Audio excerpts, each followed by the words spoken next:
everybody, and welcome to Tabletop Bob. My name is Bob. I'll be your Dungeon Master for tonight's episode of Gauntlet Runner.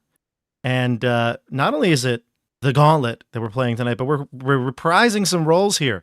We've got the Keep on the Borderlands crew, the Char Coalition themselves, back, ready for some action here. We've got Chris, Nate, Tim, Jeff, and John.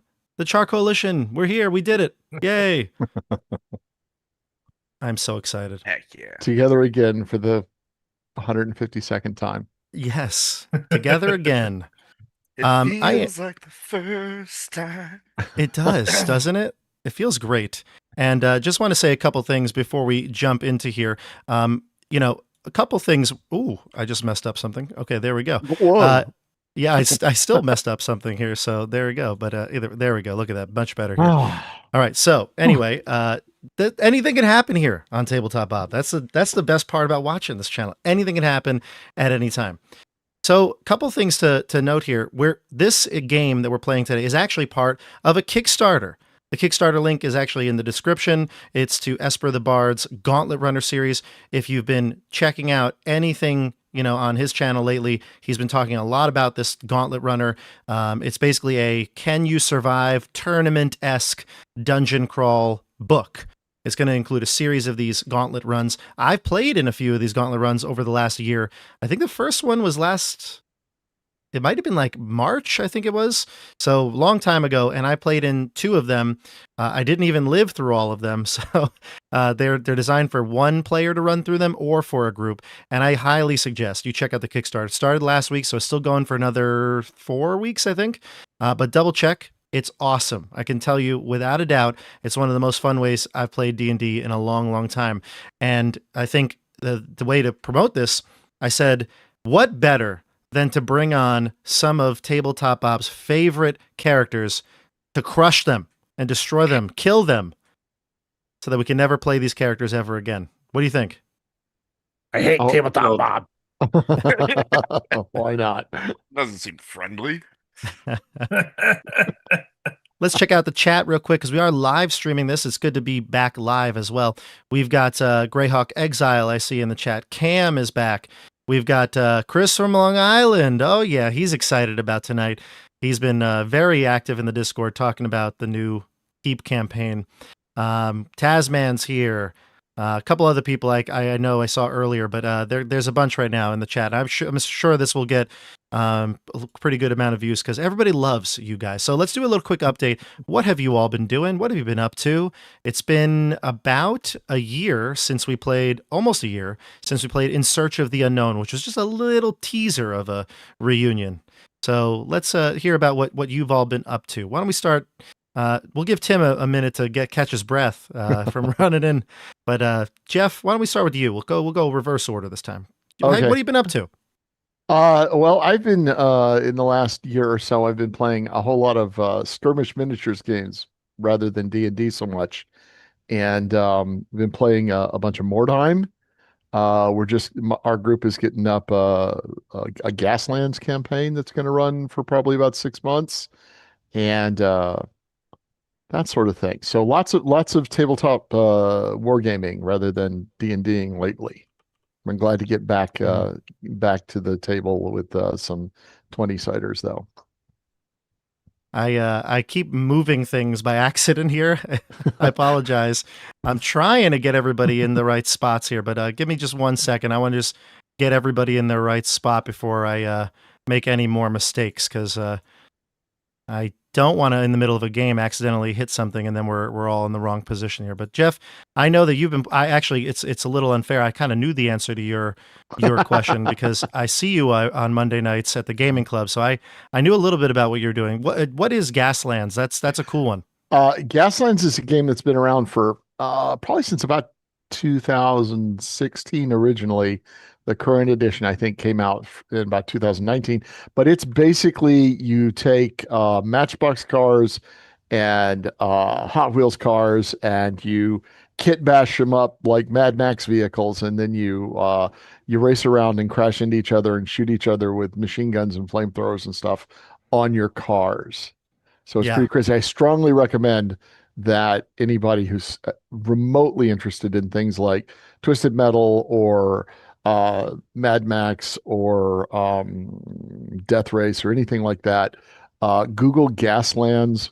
Just Google Gaslands cars. We were doing that before the stream started, and you're just gonna see tons of crazy fun miniatures. Hmm. The rules are very friendly. It's if you know X-Wing, it's a little bit like X-Wing in that you move with movement templates. The game's super simple to pick up. The beautiful hardback rule book is available on Amazon right now for like $17. And Hot Wheels cars are less than $2 a piece. It's hard to find a miniatures game you can get into for less. Hmm. And it's just a ton of fun. I couldn't recommend it enough, and I am not getting paid. And I will say, seeing it in person is really cool because I walk into the gaming club some nights and they've got it all set up. It's so cool. And Twisted Metal is really what actually comes to my mind when I see it.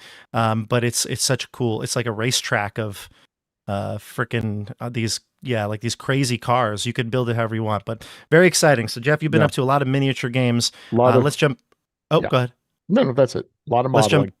jump down to Tim. Tim, what do you got going on?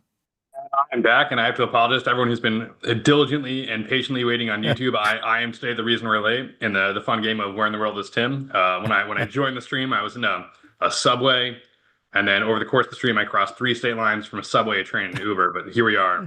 We're back, baby. We are so back. So great. nothing has changed in my life for everyone that's been around for a while. Well, you did move back to the area, though. Yeah, I'm back in the greater New York City area. So if you see me making faces off screen, there's no one else here. It's the dog. I'm watching the dog. And so I'm staring at him right now. And other than that, for fun, I've been doing this really fun tabletop wargaming called the Masters in International Relations. So it's been super entertaining. And if you want to discuss the finer points of security negotiations, I'm happy to dive into that with you. A lot less D20s, a lot less fun, and I hate it. So here we are. Love it. Love it. Welcome back. Let's jump over to Nate. Nate, what are you up to? Let's see. I should have been prepared because I'm this next person up and people have already gone. I've been playing a bunch of games. Not as much. I mean, D&D Club, where I lumberjack. I have been playing plenty of Rocket League, Helldivers 2. Decided to give myself a challenge run, beating Diablo 2 with only uniques and set items. But those are just like some, lame video game stuff I'm doing. And crushing it on the disc golf course. Oh, playing a lot of disc golf. Yeah. Yeah. No, having a good time. I had an ace the other day. That was a good one. Sweet. Yeah. That's pretty much it for me. Nice. Let's jump over to Chris. Chris, what do you got going on in your life? Oh, I made the decision to take a plunge into a new 40K army. What? Yes, I'm pausing the Blood Angels. This is breaking news, by the way, everybody. It is breaking news. I just opened a box set. Can you see it? No, it blurs it. It wants to blur it. This is Tau Pathfinders here. Tau. Yes. Oh my God, that is the anti-Blood Angels. Yes. And I'm painting them red, so it's Oh yeah. Yeah. That's the only color I could paint. Can't get away from red. The red ones go faster. That's true. In Warhammer, they do. Wow. So the Blood Angels to Tau, and you are you just starting this army? Are you I was painting a crisis suit for Bob Evers over in Long Island, and just as a favor, and I really liked it, and I had fun painting. I was painting it red, and I've always kind of wanted to paint like the Riptides red, and I decided to go for it. I love it. I love it. And last but not least, John, what's going on with you? I got married since we last played, so that was a big thing. John wins. Yep. did a honeymoon in Greece, and so that's been that's taken up a lot of my time. It's always nice when you get a man cave in the marriage. Yeah, I'm down in the basement with a disc golf basket. Yes. A beer fridge and all the Costco groceries. So it's perfect. I'm where I belong. John's also been crushing it on the disc golf course too this summer. Did have a great summer. Yeah, it was great. Also had an ace, but mine was a couple of weeks ago. Yeah. Wow. First real one, not like second or third shot. Yeah. Interesting. Now, sorry, I wasn't looking. Who's talking? I was just gonna say, wait, which hole? Hole. Hey, family show. Jeez. I think if you just tell me the number, I could probably guess. Not 1 or 2. Don't say 1 or 2. My ace was on hole 1. I think it's 4. Okay. All right. I'll figure it out. That's awesome. Nice. And last we saw some of your characters has been in Vecna Eve of Ruin. And so I just want to be clear, we're going to dive into this game now. Like I said, we're promoting Esper's Kickstarter here, but we're also running our Keep on the Borderlands characters. So Chris will be reprising Hieronymus, Nate, you're reprising Barrick, Tim, you're reprising Eric, and John Sasori, and Jeff Skeggy. So for those people who are watching this for the first time, I'm going to have you introduce who they all are, what they look like at least. But this game, just want to be clear here, is it's completely canon. Everything that happens today is going to stick in the long form of the campaign, okay? I'm sorry, Trust me on this one. I cannot play tonight if that is the case. Trust me on this one, though. It's gonna be great. And this is gonna take place. We're gonna Quentin Tarantino this thing. We're gonna go back in time a little bit to after the events of Keep on the Borderlands, but before the events of In Search of the Unknown, just so you all have a little idea of where this might take place, okay? And also, I will say, Esper, I think Esper the Bard actually just checked into the chat. Welcome, Esper. Esper has such a dedication to the craft here. Everything he's done, we've run many of his works here on the channel. He really dives deep into this and like really feels passionate about it. And one thing that I've talked to him and I know his feelings on it. He has this in his even in the this module that he let me have for this one shot. It says that the Gauntlet Runner is set in his Ikoros setting. It's not a part of a multiverse. It's not something that like you just can pick and play. It's really all in. It's a dark, gritty sort of setting. With that being said, in order for us to do this, we have to plug our little multiverse-esque game into this. So we'll do our best to show everyone what Gauntlet Runner is about. I think you will see the grittiness. I think you'll see it. But we want to use our Keep characters and see if they can challenge this gauntlet. All right? I've already explained it to them. They know the premise. This is a very dangerous, very deadly gauntlet. And there's a good chance that some of their characters will die. So I'm glad it's all canon. All right? Stop saying that. Everybody else on the daily. Hey, guys, I'm telling you here, so this is gonna be not great. Yeah. This is a dream sequence. I don't know. This is Tabletop Bob, what if? Greyhog, I would love to use Karg as my backup. Bob won't let me. I broke his last mic, so. Did you? Oh, wow. I don't know. Interesting. I mean, Karg's always here if we need him. No, fortunately we don't. Never goes away. I mean, come on. It's actually my real voice. Wow. It peaks every time you do that. Yeah. To think some people watch that whole campaign too. Wow. I saw his character sheet today when I was looking through things, and I was like, "Oh, it's so much fun!" Oh, Hard. For you, you sweet, sweet boy. Rest in peace. All right, you all ready to play some Gauntlet Runner, some D&D? Let's run. Mm-hmm. All right, here we go. So did you mention what's going on with the characters and the timing and the levels? Oh, no, I did not, but we'll do that when we introduce the characters. Okay. Yep. Sorry. All right, so here goes. Today's adventure is the Oubliette of Dread. You're brought in by armored guards to a holding chamber. There's a huge cage connected by chains to a pulley mechanism.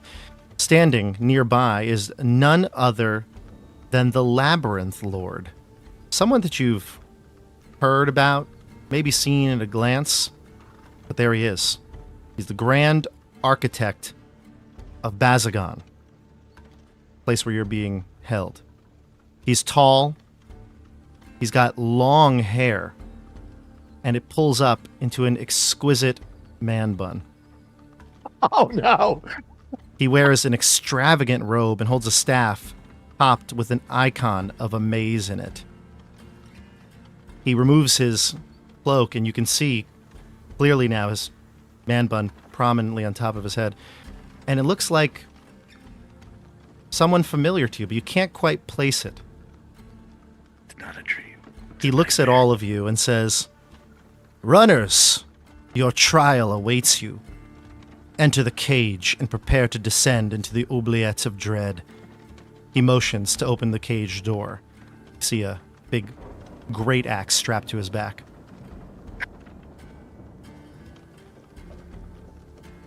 How much of this did Esper the Bard write? How much just did you write? To know. I was going to say, I think Nate's thinking what I'm thinking. Like Inception in some ways. It's like, oh, we've got all these different character creators using the same character concept just to annoy us. It's like, oh, great. I feel tricked. I feel betrayed. Okay.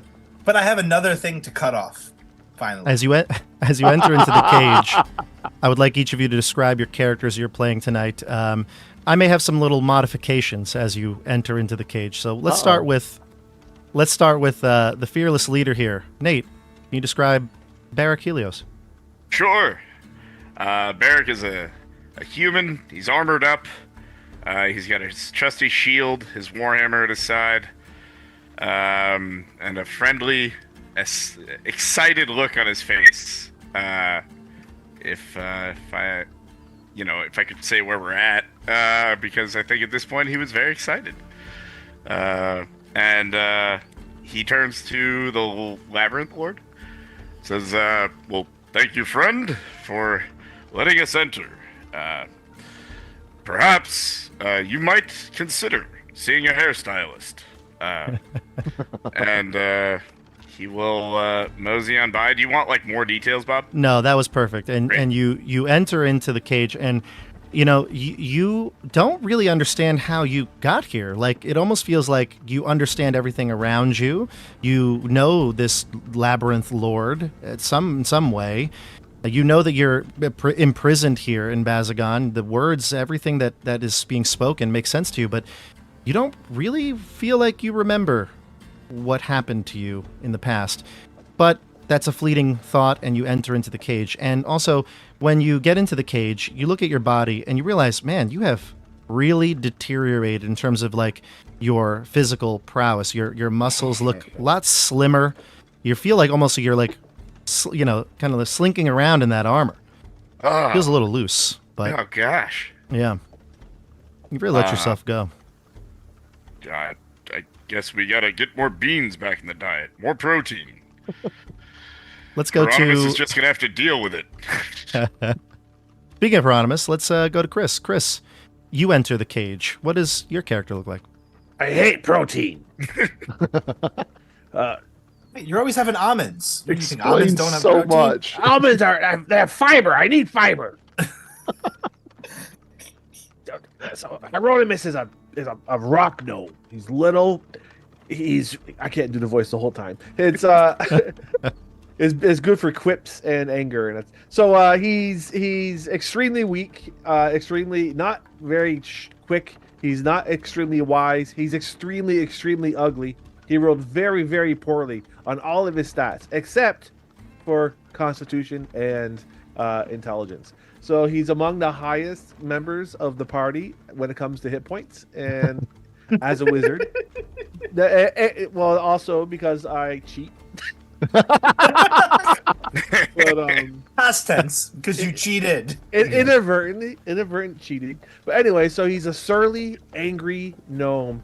I don't really know where we're at as far as his growth as a person, but so I'm playing him as he is right now in reality, which is a second level wizard. So yeah, so he's angry at everybody, and he can't wait to be able to cast Fireball.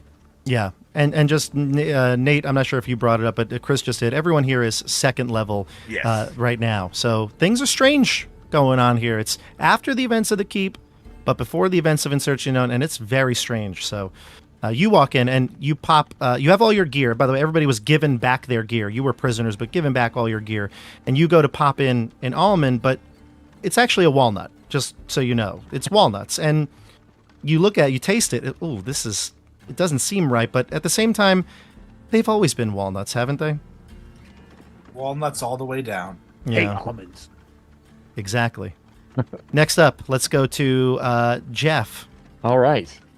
Well, longtime viewers of the Keep Saga are going to be a little confused by what they see, because the Skeggy that you're looking at now, the Skeggy son of Scorin, is not ancient and decrepit and plague-racked.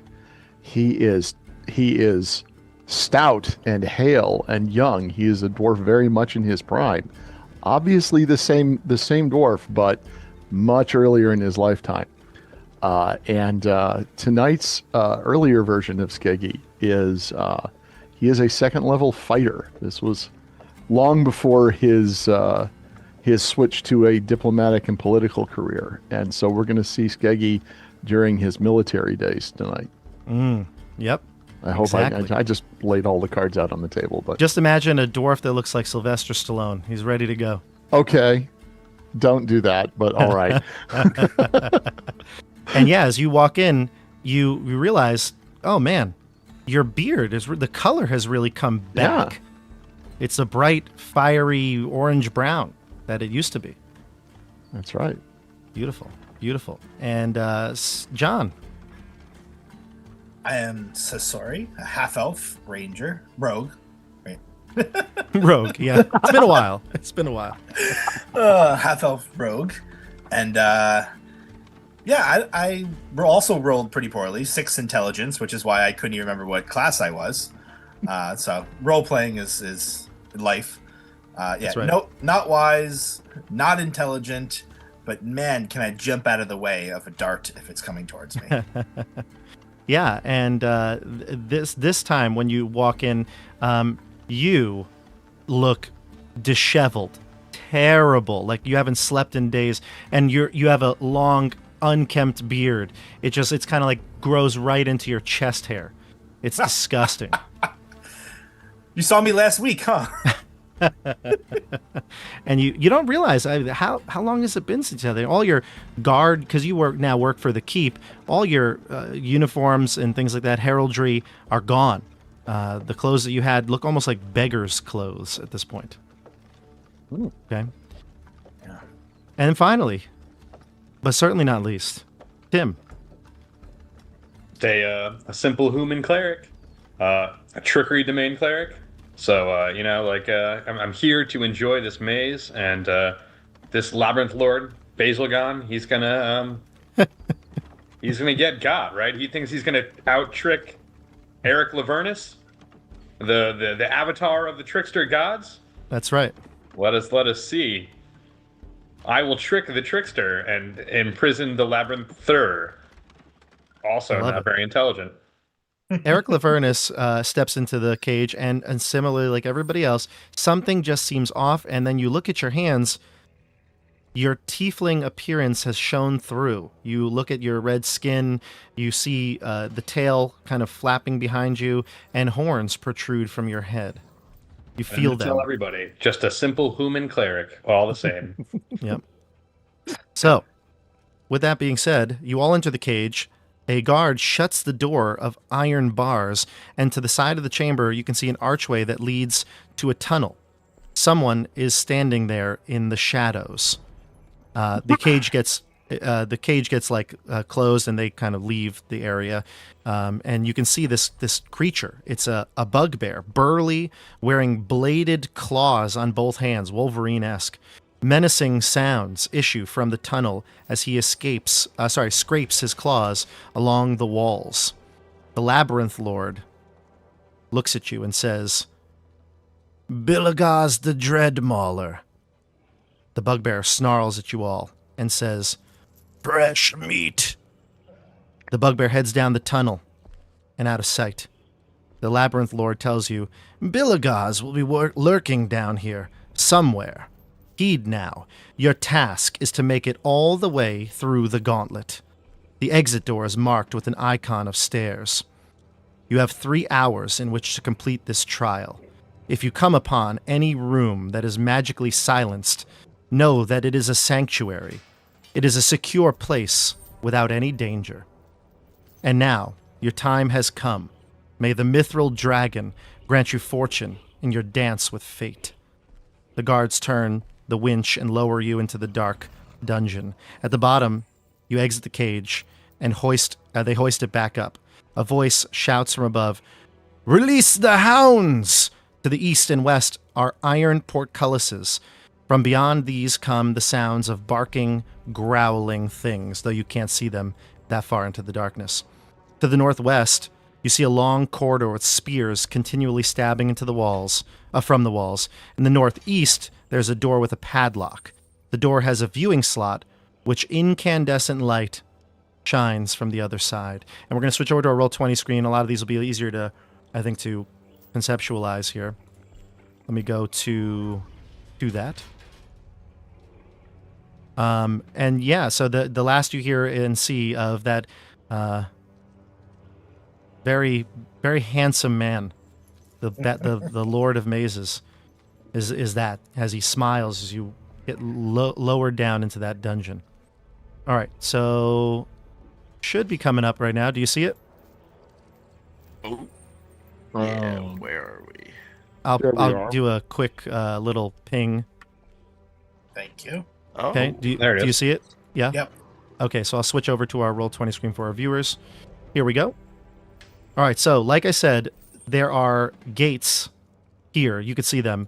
I didn't put darkness blurring this or, walls here because you can see through them. But as you can see, maybe you have a torch. One of you would have a torch, like Barrick, maybe a human has a torch. But everybody else, even the dark vision, you can only see up to this area. You don't see the sounds coming or what's making that sound, but it's clearly an animal. There's growling, barking, yelping coming from those cages. And we're going to roll initiative right now. So everybody roll an initiative, and I will write this down. We're going to probably stay in our initiative order for most of this game. So, kind of an important role. Yes. Kind of an important role. Well. And I also forgot to announce this. I did type it into the live chat, but at the end of the game, we will be doing our announcement for the next Keep campaign and a big surprise to follow. So more to come on that. See you at the end. All right, what do we get here? Sasori? Oh. Is that a 14, Sasori? That is a 14, yes. All right. Eric Lavernus, I see a 16.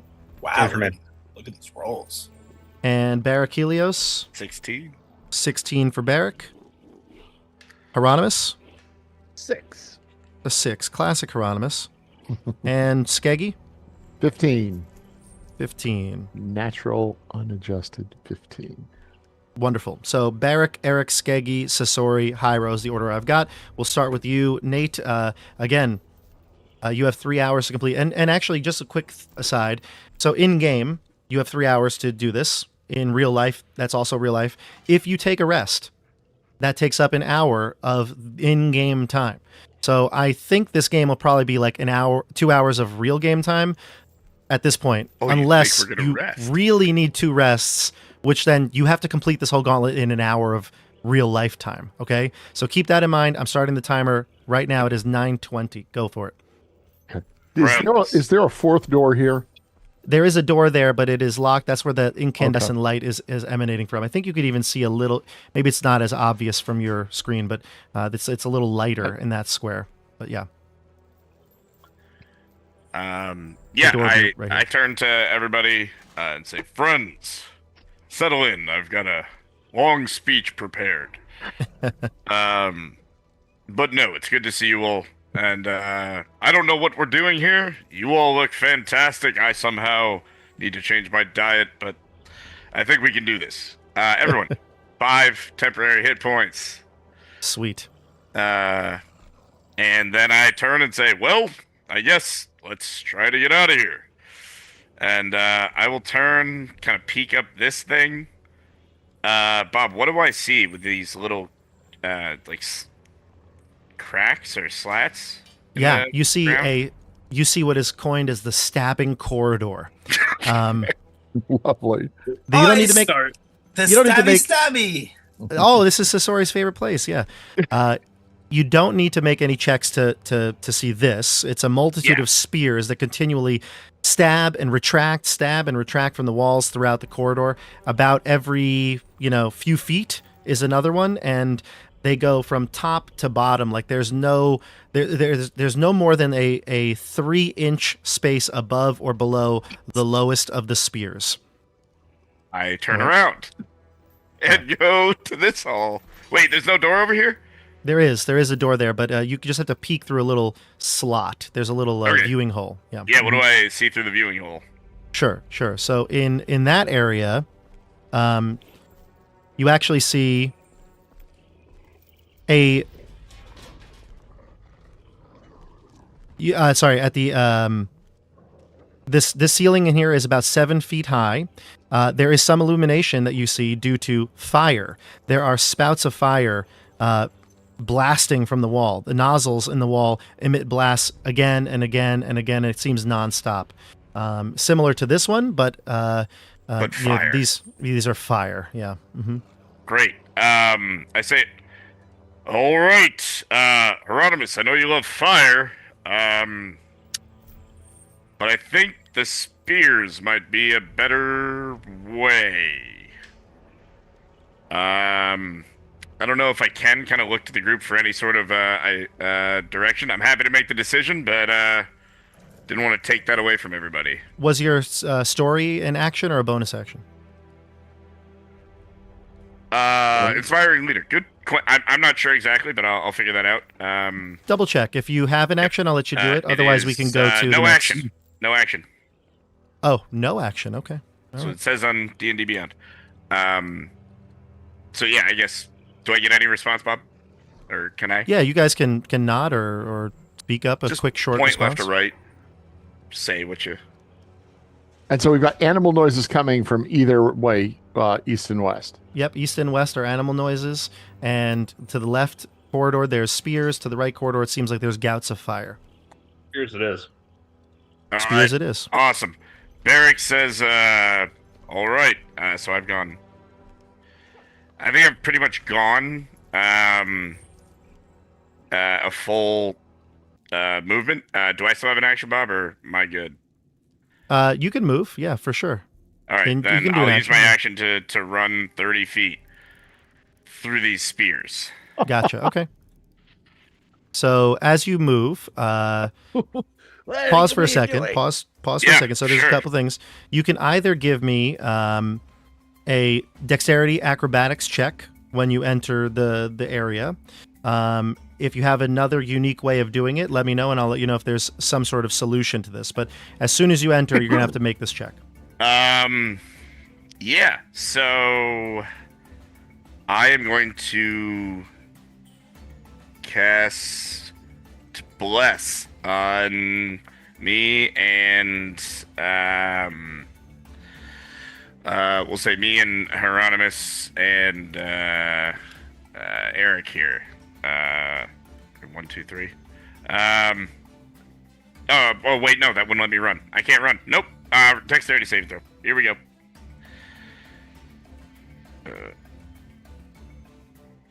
Yep. I got an 8, Bob. Okay, so when you enter the traps area, you're basically going to get stabbed almost immediately here. So I actually have to roll to hit you, so let me see. You failed, so I get to roll to see if I hit you. Gotcha. And the answer is... Oh, yeah, I think so. What's your AC? 18. You get hit, and you're going to take a total of 5 piercing damage. Great. Yep. You may move. Okay. You may move your movement. Yep. Do I have to do that every time? At the start, when you enter, basically you do it, or at the start of your turn if you're already in there. Mm-hmm. Sorry for a long turn. I'm done. Okay. Listen, it's your time, Nate. It's your time. All your time. We go to Eric Lavernus. Knowing that it's like very gloomy and dark down here, and Barrick is halfway down, and he is our guiding light, our sun lord himself. Can I see an end of the stabby stab tunnel, or is it just like this goes on for the indefinite difference of future? I don't believe you can see with the distance of your vision, but Can I shout back? I see Sure. an enderhead! yeah, As I'm bleeding.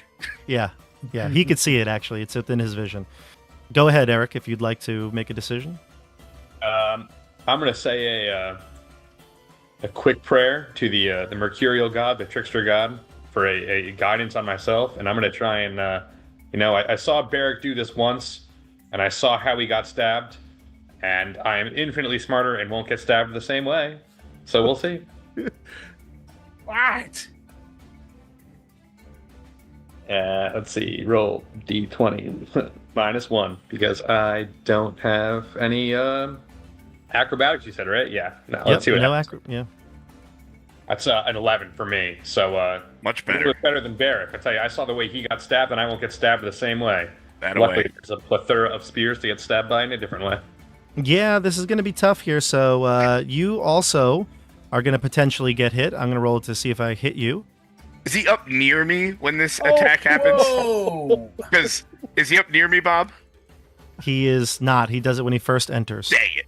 Oh my goodness. So now this is a critical hit. Remember how Valentine died in like 2 episodes one time? Yeah. That was fun. Now Then you know ran home we to- hardly knew done him. in 10 minutes. I'm going to say that this is not a being or a creature. It's a mechanism. I don't know that it's going to be able to get critical hits here. I'm going to give you the standard D6. Thank you, Bob. So that's 4 HP, or 4 damage, I should say. 4 damage. And you may make the rest of your movement. Okay. I will. I think guidance is just a bonus action. Let me double check. I'm sorry. No, guidance is an action. Okay, so I will just run the 30 feet up to where Barrick is. Okay, great. And then we jump to Skeggy, then Sasori's on deck. Okay. I want to look at these spears closely, and when they pop out, what are the shafts made of? Are they wood or are they iron or what? Wood. They're wood. That's interesting. I think so. Okay. In that case, I'm going to step to there right before the first one. I'm going to watch it shunk, shunk, shunk, shunk a couple of times. I'm going to line up my great axe. And then when it comes out, I'm just going to down on the hafts. Sure. Go for it. Okay. Give me an attack roll. Yep. Attack roll. Let me see. A little behind on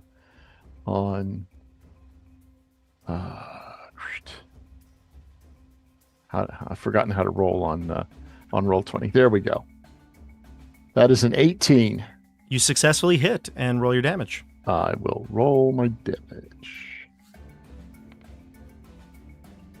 I have done 13 damage. That's great. And I don't see anything here that says what they're made of, but it does have stats for them, like HP and AC. So you almost cleave this thing off, but it's damaged and is retracting back in, and you can even see it like maybe moving a bit slower, but it still does work. Maybe another hack would destroy it. Okay. But at this point, that is your action. You have a few feet of movement left if you'd like to move. Well, can I get past this one safely, and is there room between one and the next to stand still? Or do there is not enough room between any of them. So if you choose to, you won't have a safe spot there. So hacking my way all the way through this is going to take forever. 3 hours. Yeah. It can be done, but it is certainly not fast. Exactly. Mm-hmm. It's not fast in real-time time. Is it going to cost tons of game time too? As much as your rolls, if there was nothing preventing you from doing that many rolls at once, but right now there are creatures that are descending upon you from the side, so we'll do it in initiative order. But that's your attack for this time. You're gonna stay there then? Yeah, I'll cover the rear. Not a bad idea. I like this, thinking outside the box though. Let's go to Sasori and Hyro's on deck. All right, I'm gonna move up and I'm gonna bonus action dodge and run all the way through. Roguish abilities coming through here. Go for it. Yeah. Wants to move. Give me your acrobatics check. All right. Oh man. Well, that was slow. That's a 9? 9. Yep. All right. Well, you did dodge, so I'm going to do my disadvantage. Let's go. That's what I was banking on. Hang on a second. Can you dodge as a rogue with their cunning action? I have it listed right here. Dash, disengage, hide, dodge, I think. Grapple, hide, help. That's just all your actions. It's not your cunning action. You're right. Cunning action is dash, disengage, and hide. All right, so I'm going to dash. Even better. Okay. So you're going to get the first attack on you. Let's see if it hits. I think it does. Your AC is what? 13. 13. It hits you. You take 3 damage, but yeah, I mean, you only take it the first time you enter or if you start your turn, so use your bonus action to dash. So go for it. 30 more feet. All right. Oh my god, I'm so close. I got to You were so close. I'm gonna recount that. That's okay. You can recount it. Man, rogues might do well in this dungeon here. We'll see. Let's go to Hieronymus. Yeah, that's right. So Hyro, in a very Robert Downey Jr. Sherlock Holmes kind of way, is going to do a little kind of walk around the area here, using investigation to notice variance in temperature and airflow and any other indicators that there might be some kind of trigger to disengage these spears. Sure. Yeah. Give me a investigation check.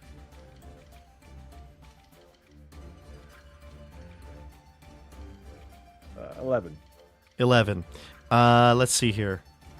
Yeah, I mean, there might be a way to disable the trap, but you're not certain of it, and you probably need tools to do it, is what you would think. So, might not be the best way. Anything else you want to do in your turn, or you want to stay here? I'm not about to run in there. Okay, fair enough. Skeggy and Hyro, since the two of you are still in the main chamber here, you can now see what is exactly going on to the west and east of you. A set of massively large pit dogs. These dogs are ferocious. They're massive, huge. Think of like a Cane Corso or like a German Shepherd. Huge dogs. And they are coming in. They look like they've eaten something recently. There's blood and like sort of like splatter all over their so fur. They won't be hungry. Yeah, no, they're ravenous. They need more. And you can see them. I'm going to move your tokens back a little bit so you can see. Okay. That first gate. And there's 8 of them. There's 8 of them. That first gate unlocks and the portcullis rises up from the ground and they enter into the second gate. Okay. There you go. Now we go to the top of the order here. Let's go to Barakelios. I'm running. I say, friends, once we're past these spears, hopefully that's it. We're almost there. And I pray to Hyperius to let me re-roll that or something. You have bless. He did not bless. With where I am, Bob, could I dodge for my turn? Wait, 1, 2, 3, 4, 5, 6. Yeah, Dang. you could dodge. You could dodge and get out. Yeah, you can get to the space above him, right? 1, 2, 3, 4, 5. Yeah, that's fine, Nate. You can get out. I also positioned you all, so it's fine. Like at the beginning. Yeah, like I would have started definitely a little closer. All right, but so would I have an advantage on that roll, or would you have disadvantage when you're hitting me? That's it. So you rolled your acrobatics. I saw it was a 4, right? Yep. So here's the disadvantage to hit you. So the first one is a 9, the second one is a 12. What's your armor class again? Remind me. 18. Okay, so this one does miss, and you are able to get through unscathed from the spears. Now, you do get to this little area here. Let me just describe what you see here, because this is another part of the dungeon. Every part seems to be very uniquely crafted. Like right now, the area you're in kind of circles around you. Instead of being a narrow tunnel, it circles on the outside here. So this area is beyond the spears. The floor begins to sink as you stand on it. The sinking is it's not so fast. It goes about 5 feet per round. So as soon as you land on it, you start to move down. And unfortunately, that's the end of your movement. So you start to go down, and you really don't have, you maybe like are caught flat-footed here, and you don't really know, should I keep going or not? It's the end of your turn, but you're slowly descending into the ground. Just a really quick, do we have everything in our inventory that like we would expect to? Yes. Mm-hmm. Okay, cool. I mean, I think that's the end of my turn, but just cool. Okay, so it starts to descend, and then we go to... Can I put a blanket down? No, because you'd have to retrieve that from your pack. Fair enough. Yeah. Cool. Done. Eric. Yeah, I mean, I'm I've seen a couple different ways to go through this now, and I don't have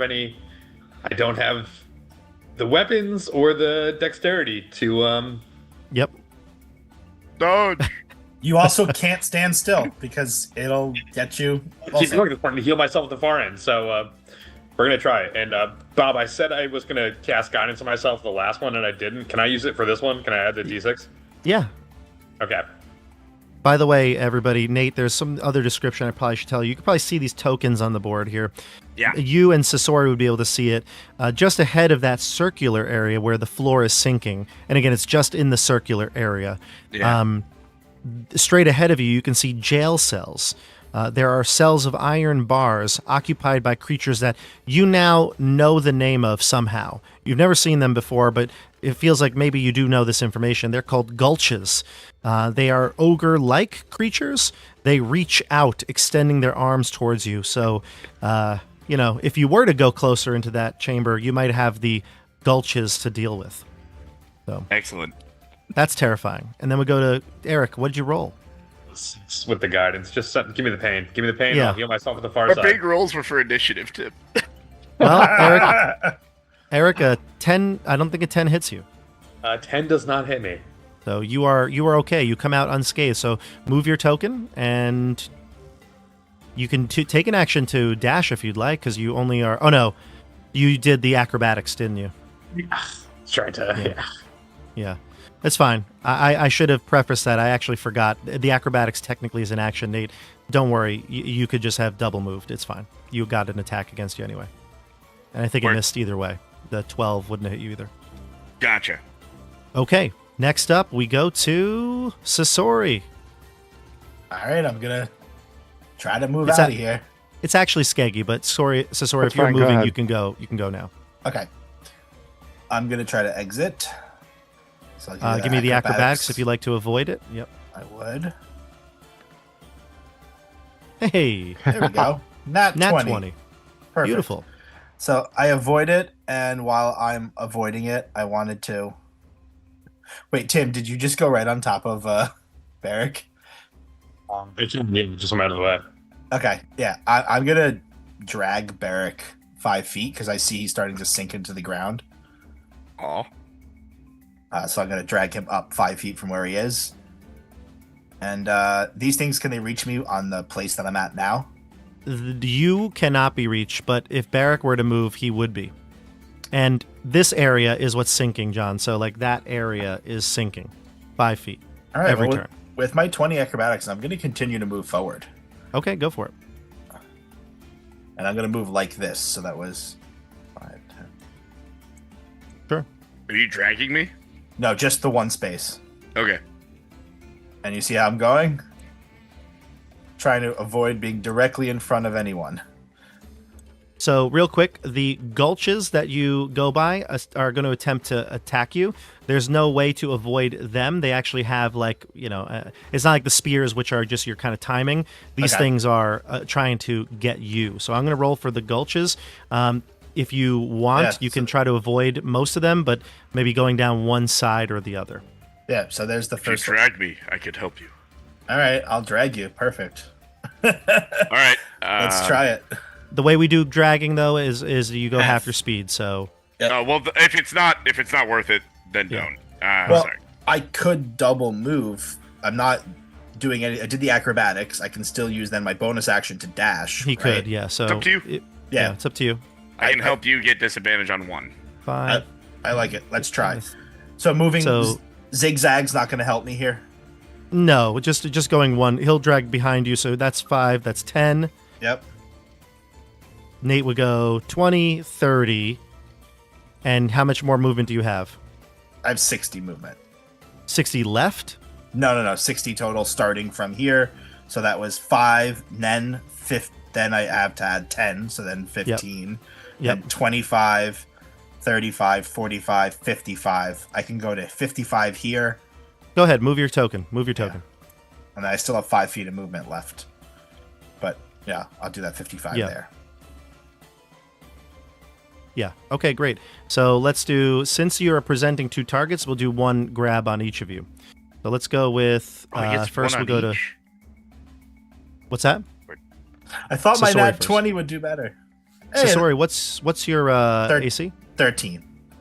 A 13, you say? It misses you. Woohoo! Phew. And Barrick, it misses you as well. Excellent. Ain't no gulch gonna grab you. All right, now we go to Skeggy. Okay. The portcullis, does it come from the ceiling or the floor? I think it rises up, so it would be coming from the ceiling, if I'm not mistaken. Okay, so I'll double check for you. It drops when it's not there. When it's removed, it goes up and out of the way, not down into the floor. There are 3 iron portcullises, and the gates rise. Exactly. Yep. Okay. Mm-hmm. And the ceiling is above my reach. Yep. The ceiling is. I can tell you, the ceiling is 10 feet. Are the ends of the portcullis like in grooves in the wall or anything, or are they just loose? Where I'm going with this is I'm looking for with either my stone cutting or my smithing competency. I'm looking for an opportunity to like take a piton and jam it into the portcullis to see if I can jam this first one from being lifted. Do I see anything that looks like that might work? I don't think you see anything, but like just in general, when the gates go up, I mean, if something was in one of the grates, it would probably give pause. How much pressure this would put on it, that you would have to spend time investigating. Shit. I can't believe that just running through those spears is the right answer.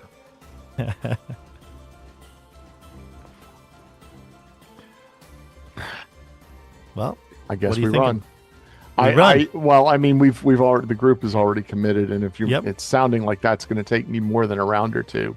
So if you double moved, yeah, you could just measure it out here. If you double, I only get 50 on a double move. That's fair. So 5, 10, yeah. It would take you roughly 2 turns to get out if you don't take the acrobatics. I could certainly give you the attack. And then on the next turn, you could try the acrobatics, so you can avoid it. But otherwise, it might take you 3 turns. So, I'm just my acrobatics is to avoid it. And but it's an action. Yeah, no, I'll just run. I think that's my best bet is to just run. So, all right. I was starting. Where was I? I think I was here. Yeah, it's fine. Okay, so you're going to take 3 points of damage as you run through, and you can land. I think it was right here. There. Okay. Yep. And then next turn, you can get out with your 25 feet. You just would try the acrobatics so you can avoid the damage if possible. Okay. All right. And then we jump down to Chris. Oh. I hate dogs. He's gonna run. I can go as fast as Scory. Mm-hmm. Okay. And I'm going to do an attack against you for a total of 11. What's your armor class? I'm gonna shield. Oh, okay. Using a spell here. Love it. So you take no damage from this. Your shield blocks the spear's tip. Good job. All right. At the end of the round, you can hear the portcullis, the second one rising, and the dogs starting to perk up, growling, snarling, as they run to the final grate. And just for everybody to see, actually, you can't see them now, but you hear them. They're getting closer and excited. The smell of the hunt. All right, here we go. We go to top of the order, Barrick Helios. Great. Can I stand up? You're not prone. Oh, okay. Great. Then I want to grab Sasori and pull him out. Sure. Now they're still going to take attacks here. These two probably can't take attacks of opportunity. I'm not thinking about it. Let's see here. Yeah, I guess that makes sense. Yeah, that makes sense. I think they took their attack on your turn, so I would say that's fair. Go for it. You can remove. Whatever. So I grab him. So 5, 15, 25. Yeah, and I'm gonna double move. What do I see here at the end, Bob? So at the end, it's pretty large room. I'll give you the description for this one. This one isn't anything right here. It's a stairwell leading up. Yeah. Mm-hmm. Oh, okay, great. Yeah. So 35, 45, and so sorry, I'll pull you into here. Perfect. So this is a pretty large hall. A mouth forms momentarily on the stone block that's ahead of you, and it speaks in the voice of the Labyrinth Lord. The avatars of 3 gods, Badawas, the Terror, Illis, the Lantern, and Leah Lang, the Witch Queen, like a star, Illis shall illuminate your way. The others bring only doom. And then the mouth disappears. Do we need to write those down, or? Yeah, if you want to, I could always say them again. Say their names in the thing again. Badawas what? Badawas the Terror, Illis the Lantern, and Leah Lang the Witch Queen. Okay, great. All right. That is it for me. I let go of Sasori, raise my shield, and Warhammer. Done. Okay. Next up, we go to... It would be Tim. Right. I've got a plan this time, right? I've got these gulches on either side of me. We're in this dark underground labyrinth cavern. I want to use light, which is a cantrip. And because it's dark, I recognize it's a cantrip. Can I use as a kind of flashbang to brighten it really quick and then run through while they're flashbanged in theory? Light does not produce any sort of effect like that. It's not that bright. You know what I mean? Not even a cave? Okay. It's no different than lighting a lantern, and Barrack has a lantern as well, or a torch as well. Okay. Can I use my divine feature to invoke duplicity and have 2 of me run through? Certainly, yeah. Mm-hmm. All right, we're gonna do that then. So I've got now 2 of me running for the next minute. Okay, actually, Tim, though, I'm just gonna say these 2 took their attacks this turn, so I would say that until it gets back to Sasori's turn, they wouldn't have a reaction. You know what I mean? Save the invoke duplicity. I'll run up the left-hand side. Yeah, if they're go for tied it. up and distracted. Perfect. Do you want me to make any saves then, or can I just dash the 30 through? You can move. Yeah, there's no saves. Mm-hmm. All right, great. I'm going to dash the 30 through. You do notice, though, that the platform that you were standing on now is 10 feet lower. So, as you jump for that last bit now, it's like a pit in the floor, okay? Okay. So you get out, but it's now 10 feet lower from the ground. What? Which platform? Remember the floor here was sinking? Yeah. So it moved 5 feet. Okay, cool. And now moved an additional 5 feet. Yeah. Thanks for getting that started for us there, Barrett. Okay. It's called Gauntlet Runner, not Gauntlet Investigator. Dwarves can jump, right? You can jump right over it. I saw that. Right. Dwarves are natural born sprinters. Here's the deal. Use the spears going in and out as uneven bars, gymnastic style. There you go. This will be fine. Yeah. All right, good. So, Skeggy, my you're up upper next. body strength going. Okay, so can I leap across this hole? You can. In fact, if with a running start, you can actually make a 10-foot jump easily. Well, I am definitely running. So I'm going to double move right up this left wall. Okay, I will take an attack on you from the spears, though. Do what you have to do. So that's going to be a hit for Okay. a total of 6 damage. Wow. Okay. Oh, my 2. God. Those temporary hit points are very helpful. Yeah, totally. They come on short rest too. Okay.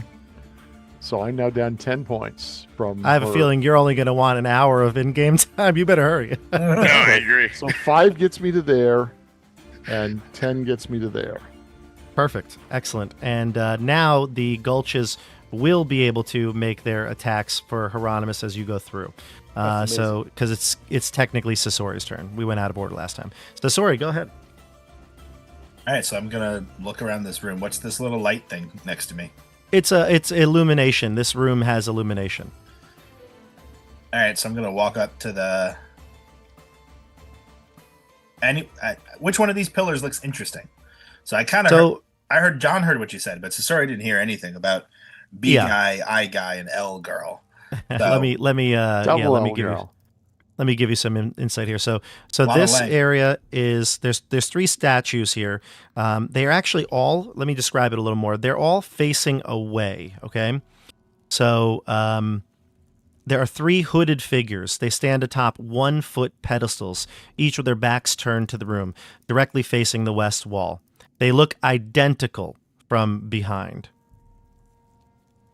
So there's one here, and one here. All right, so I'm not going to be interested in some statues, so I'm going to look around the rest of the room at where the mouth is and whatever this little pattern on the ground is. Yeah, I so see any weapons. What's this door over here? That large stone, you believe, obscures an exit to this room. There is a door here to the eastern side that looks closed, and there is these patterns on the floor are actually they're set into the ceiling. It's ceiling chambers that are covered with metal lattice work. So you could look up into the ceiling and you can see it's there. There's these large, grates basically on the ceiling, and above it you can see through into it with the light in this room that there's chains above, a bunch of chains. In fact, it looks like there's so many chains it's hard to tell where they all connect to. All right, I'm gonna check the door for traps and then try to open it. Okay, give me either a perception check or investigation, depending on how you're doing it. One of them is good, and one of them is one of them's bad, and one of them is really bad. So how are you investigating it? I'm going to use perception. Okay, you're kind of looking at it, putting your ear to the door. Go for it. Yeah, I have my lockpick key out, and I put it in slightly, and I'm like, is there a click? Mm-hmm. These are taking a while to show up. All right, that's a 10. A 10.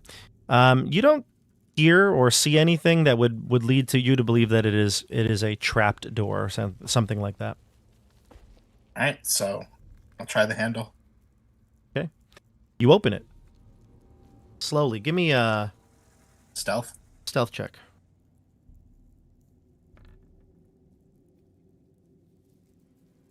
A 12. A 12. That's a you open it. Roll. Well, that's maybe not so bad.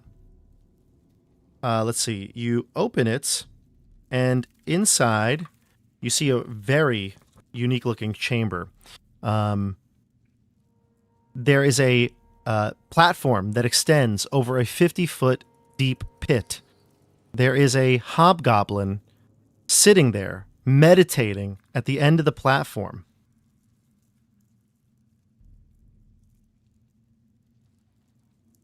All right, I close the door. You close the door, and that is going to, as you start to close it, you close it just a bit too fast, and it makes a squeal or a squeak from the iron hinges, and the hobgoblin looks at you and starts to stand up as you close the door behind you. Get ready to do the stabby. We have some ugly guy over here. Okay. Let's go to... well, I've met hobgoblins before. Those were all up in the... Sure, yeah. We have a gobhoblin. Plenty of time. Hyro, you're up. It was on purpose. Okay. Well, I guess I'm just going to keep on going. All right. Run all that big stack of hit points right through there. 5, 10, 50. I can just jump over that. Yep, and does a 13 hit you? Not for you, shield. Will you? It's your last or second to last spell? I will, yeah. Okay. You take no damage. 15, 20, 25, 30, 35, 40, 45, 50. Cockroach. Boop. All right. So you've joined the other side. Now, Chris, there are the gulches, and these ones can attack you. So they will as you run by.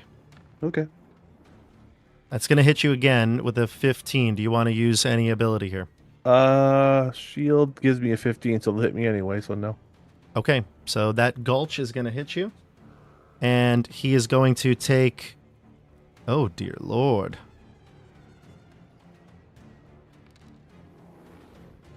You take a total of 6 damage from the claw, but the bigger issue is that it grapples you as you try to escape. So you are stuck back here. How far can these things reach? 5 feet. Okay. Yeah, is what you've seen, because when these two were already used their actions, these two were not attacking. So. All right, let's go to top of the order again, Barrack Helios.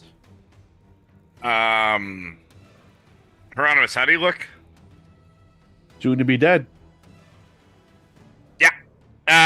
Barrack says, I'm coming. And I sprint back, and I will grab Hieronymus and out. Make a wish. Yep. I'm gonna pull him out, Bob. Okay, go for it. Can I protect Hieronymus? So here's what happens, right? To pull him free from the gulch, it says here to escape, you would need a DC 13, equivalent strength check essentially here. Actually, yeah. So it'd be like, if you wanted to make an athletics check or something like that, it'd be DC 13. Knowing that my turn comes next, can I cast guidance on him when he runs by me, and like sacrifice my action in my next turn? I think he wants to do this right now, right? Yeah, I think Tim was saying like to forego the next one. Oh, gotcha. Out of order. Yeah, I mean, I can't think of anything that would make this better. Can I do athletics? Yeah. Oh, then yeah, let's go. Alrighty. I'm going to try to yank my boy Hieronymus free. Okay, go for it.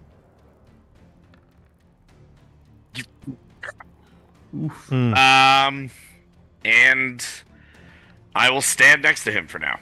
Okay. You hear the voice of, I mean, such a beautiful sounding velvety voice of the Labyrinth Lord, and he kind of like laughs at you and he says, "Puny, futile," laughs, cackles in the distance, and the mouth goes away again. I shout up, "At least I have friends." Now we go to Eric Lavernus. So Eric Lavernus is feeling like, Barrack, do you need a do you want guidance on this, or do you want me to look at these statues? I feel that Illus will perhaps give us a leg up on this damned labyrinth. Perhaps the statues. I'm gonna walk over to the statue and looking a lot like Willem Dafoe, I'm gonna say, I'm something of a holy man myself, and I'm gonna start looking and see if I can recognize any of these statues. I know that their backs are to us, you said. But if I try and get like between them or close to the walls, is there any way to discern which statue is which? Yeah, so move your token. Okay, you did move your token. Gotcha. Yeah. All right, so you go into the middle of the first two statues to try to get a better view here. Yes. Yeah. Or is this itself a new trap? Yeah, so Tim, unfortunately, as you start to move towards the statues, the first one, like the one that's on the south side, as soon as you get close to that one and kind of like try to get a look at its appearance, it turns towards you. It's a statue. It's clearly not alive, but its malformed face is so disturbing. I need you to give me a wisdom check, DC 15. See, the thing is, I'm so dumb, it doesn't matter. Let's see. Roll. Yeah, your wisdom's probably pretty good, yeah. How dumb are you?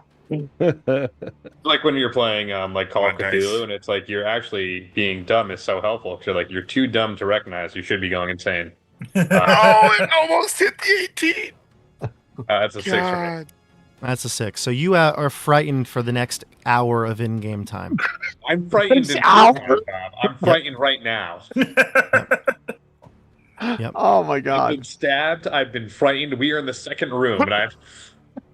By the way, the creature, or this statue, emits a not only a terrifying image of itself, but it also lets out a massive scream that echoes through the dungeon, alerting everybody. So I'm going to start. Here we go. Beelining away from the statue. That's my next plan. That's it. Skeggy, you're up. Oh, am I? How big are these gulches? They're the size of they're medium sized, but they're on the big end of medium. Yeah, like a bugbear-esque size. And what are the ramifications of attacking one while it's holding my friend? Not necessarily that bad. They're taller than Hieronymus. He's pretty small. I mean, maybe at the most I would give him a little bit of cover.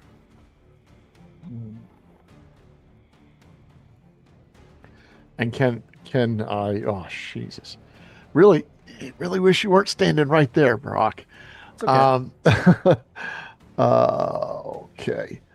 I think. Remember, skeggy aim is a thing, or used to be. Well, it used to be. We're a whole new kind of skeggy now. We're melee skeggy. Okay. I'm gonna fall back a step, and to get out of the reach of that one, and I'm gonna put a crossbow bolt in that one. Okay. Okay. So bigger bow, less dexterity. Here we go. Let's see. Okay. How do I?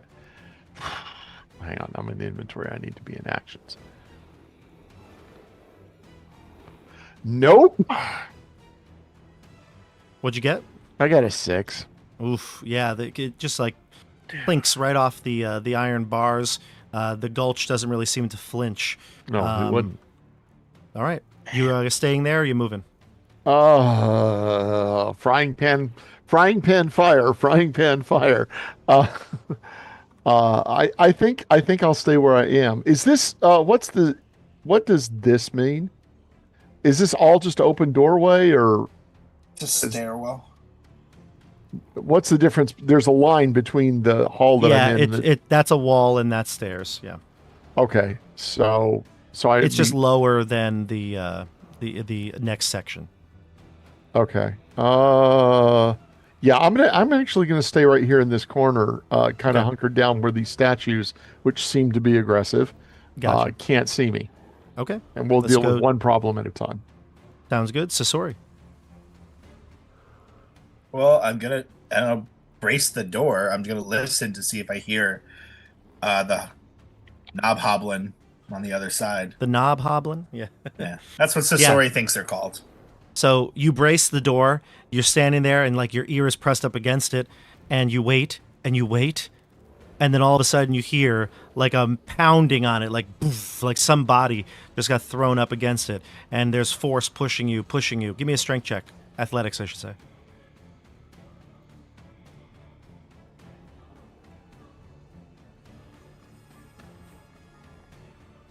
What'd you get? An 8. An 8. You hold the door. Hold the door. You hold it, but there's a creature on the other side. All right, let's pause there for a second. Sasori, that's your turn. We go to it would be Hyro. Hyro, you're in the clutches of the glutch. But I do want to call out. Be like, everyone, we have a situation over here.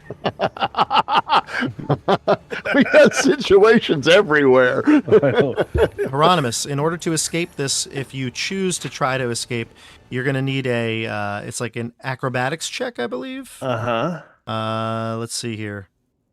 The gulches.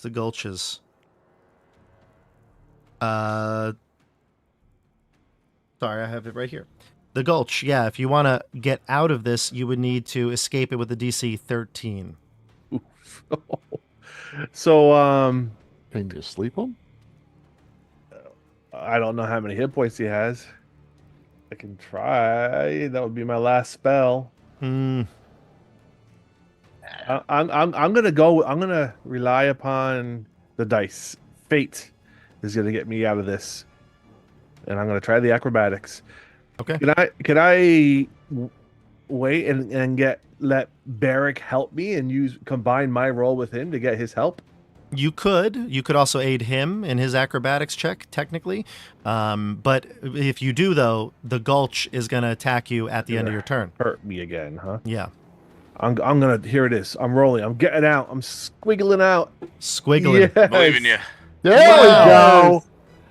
A roll. 18. A little ducking spin through his armpit, and rubbing my face through like the hairy armpit. You're a greasy little piglet, aren't you? hairy, greasy sweat, and I get out. All right, so you get out, you get free from the Gulch. You can get up to here, probably. Yeah, I'd say up to here. And Barrick, now, when it gets to you, it is now your turn again. He could take an attack of opportunity on you as you leave, unless you choose to disengage. Yeah. I will. Shoot. Yeah, I'm gonna disengage. Okay, 1, 2, 3, 4, 5, 6. Okay, great. All right. Yeah. So you see that there's statues here. Now, the one to the south has revealed itself already. It looks horrifying, but Yes. it doesn't have the same... actually, no, I think it actually goes back to looking at the wall after it scares the bejesus out of Eric. Cool. As a free action, can I just say to this one in front of me, Illus, I am a follower of Hyperius. We both share the light. Please reveal yourself to me. All right, so you want to... Yeah, that's fine. So you go right there to the middle one, correct? Yep. Okay, great. The statue shrieks... Oh, shit. And utters some words that from a language you do not understand. Her face is that of an evil crone. And I need you to give me a wisdom saving throw as well. Nope, it's Leolang! It's Leolang! Oh, sweet. Yeah, wisdom save, sweet. Yeah. Probably good for a paladin, yeah. Yeah, it's not bad. An 18. Nice, excellent. So this creature turns around, screeches at you. It is pretty horrifying, but you're able to withstand it, and it turns back and faces against the wall. And the magic mouth opens up again from this large stone, and the velvety, sweet voice of the Labyrinth Lord echoes out to you and says, "Oh, did I say the wrong order there? Maybe Illus was the last one. My bad." Oh. My bad. Man bun. and then we go to Eric Lavernus, who's now frightened of this statue. Yeah, gonna run 1, 2, 3, 4, 5, 6. As far as I can away from that statue. Okay. And this is all canon. This is how we developed a deep hatred of man buns right here. This is how it happened. This is the origin story. This is all canon. Yeah. If only Seb had survived. It's like when your wife wakes up and she's upset with you over the dream she had. Thing you said in her dream. Wait, that happens to everyone else too? Yes. It really does.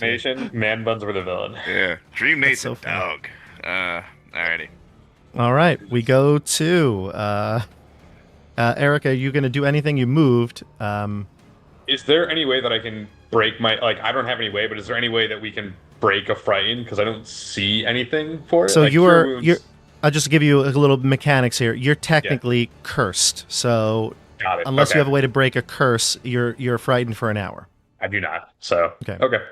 Just Google or look up the frightened condition, because it does give you disadvantage on all your attacks. Disadvantage on all ability checks, and I can't move closer to the target of or whatever's causing me to be frightened. Yeah. Exactly.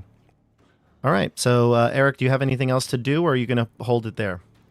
I I don't want to go into the door John opened with the thing, and I don't want to see what happens to this Illa statue. So I'm gonna hold tight in the middle of the room the best I can for now. Okay, great. We'll go to Skeggy. You're next. What's this? The lanterns. It's illumination in this room. Okay, it's just okay. It's like a sconce. Yeah. Mm-hmm. Okay. Oh yeah. Oh. I wish I knew what we were supposed to do. So this is the only obvious door? That is a door that Sasori closed. He says that there's a hobgoblin on the other side that's trying to break through. Here. Okay. Okay, so this is probably the other end of that room with the fire in it. Yeah. So 1, 2, 3, 4, 5. I'll go to there at least.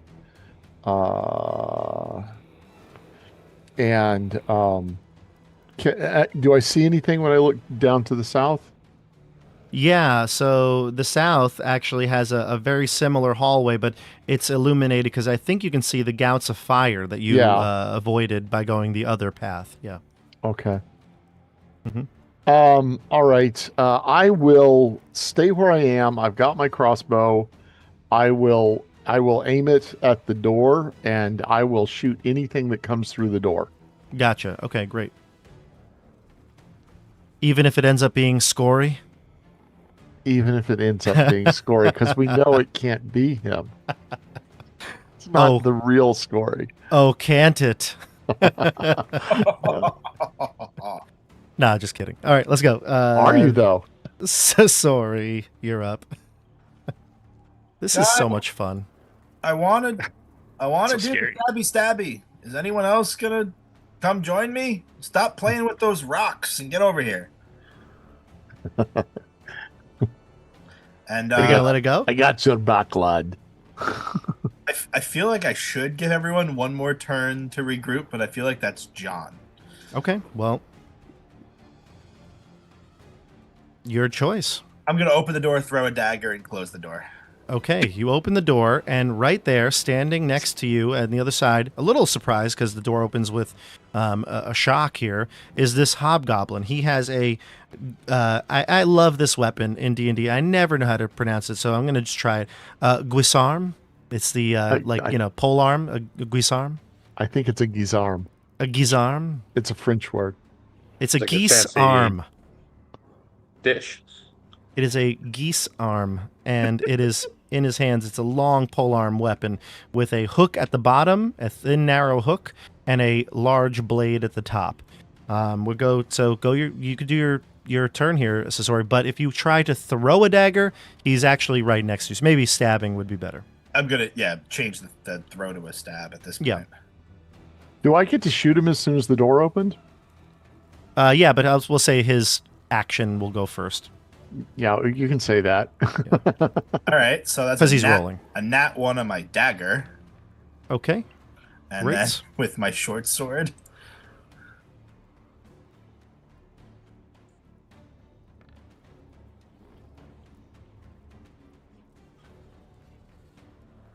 A 9. Wow, these are some fun rolls. Yeah, neither of those hit. So are you using any other movement, or are you staying there? I kind of want to. Well, I can't really try to close the door at this point. No. You've used your interact with object, so. I know, and then if I move, I'm going to take an opportunity attack. So what's the plan? Which way does the door open? We'll say it opens outside. So you flung. Inside. So it flings open towards you. Flings open towards me. I want to try to get behind the door. Okay, move yourself to here then. Here? Yeah, exactly. Yep. Okay, good. That gives me a nice clean shot. Okay, and now we go to your ready to action.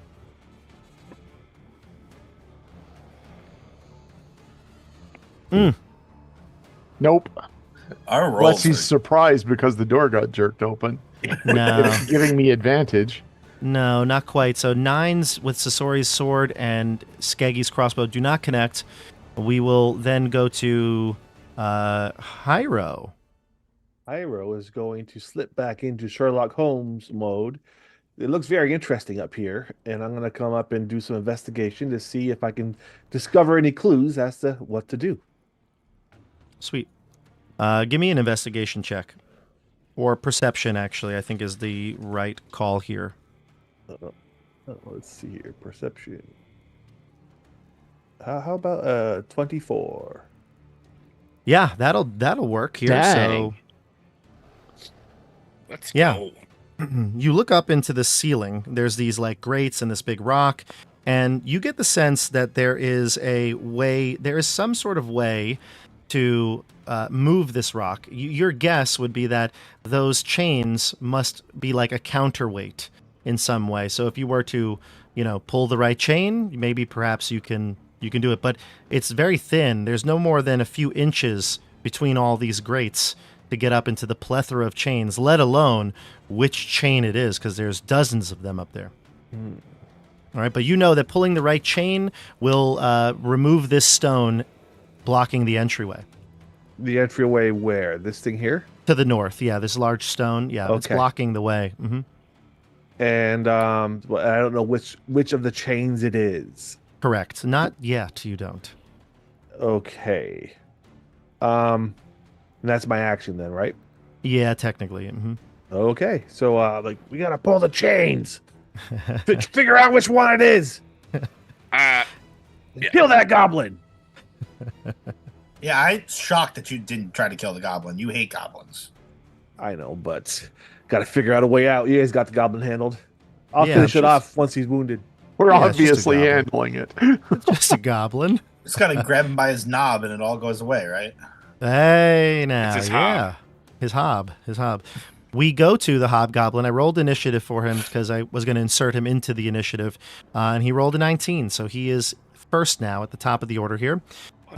He goes, and he's going to attack you with his guisarme. He's going to move into the room and swing away. Actually, he might have to get away from you because it's hard to... No, he can do it from... It's up to 10 feet reach, not like has to be 10 feet away.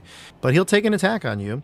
He's going to use one of his abilities, though. He's got this deft strike ability. So we'll start with this. John, give me a dexterity saving throw for Sasori. He's going to try to trip you with the end of his guisarme. 14. Oh, hell no. You jump right over that swing. He comes down to clash your armor with his halberd or the end of the guisarme, but let's see what he gets. He just does not trip you, though.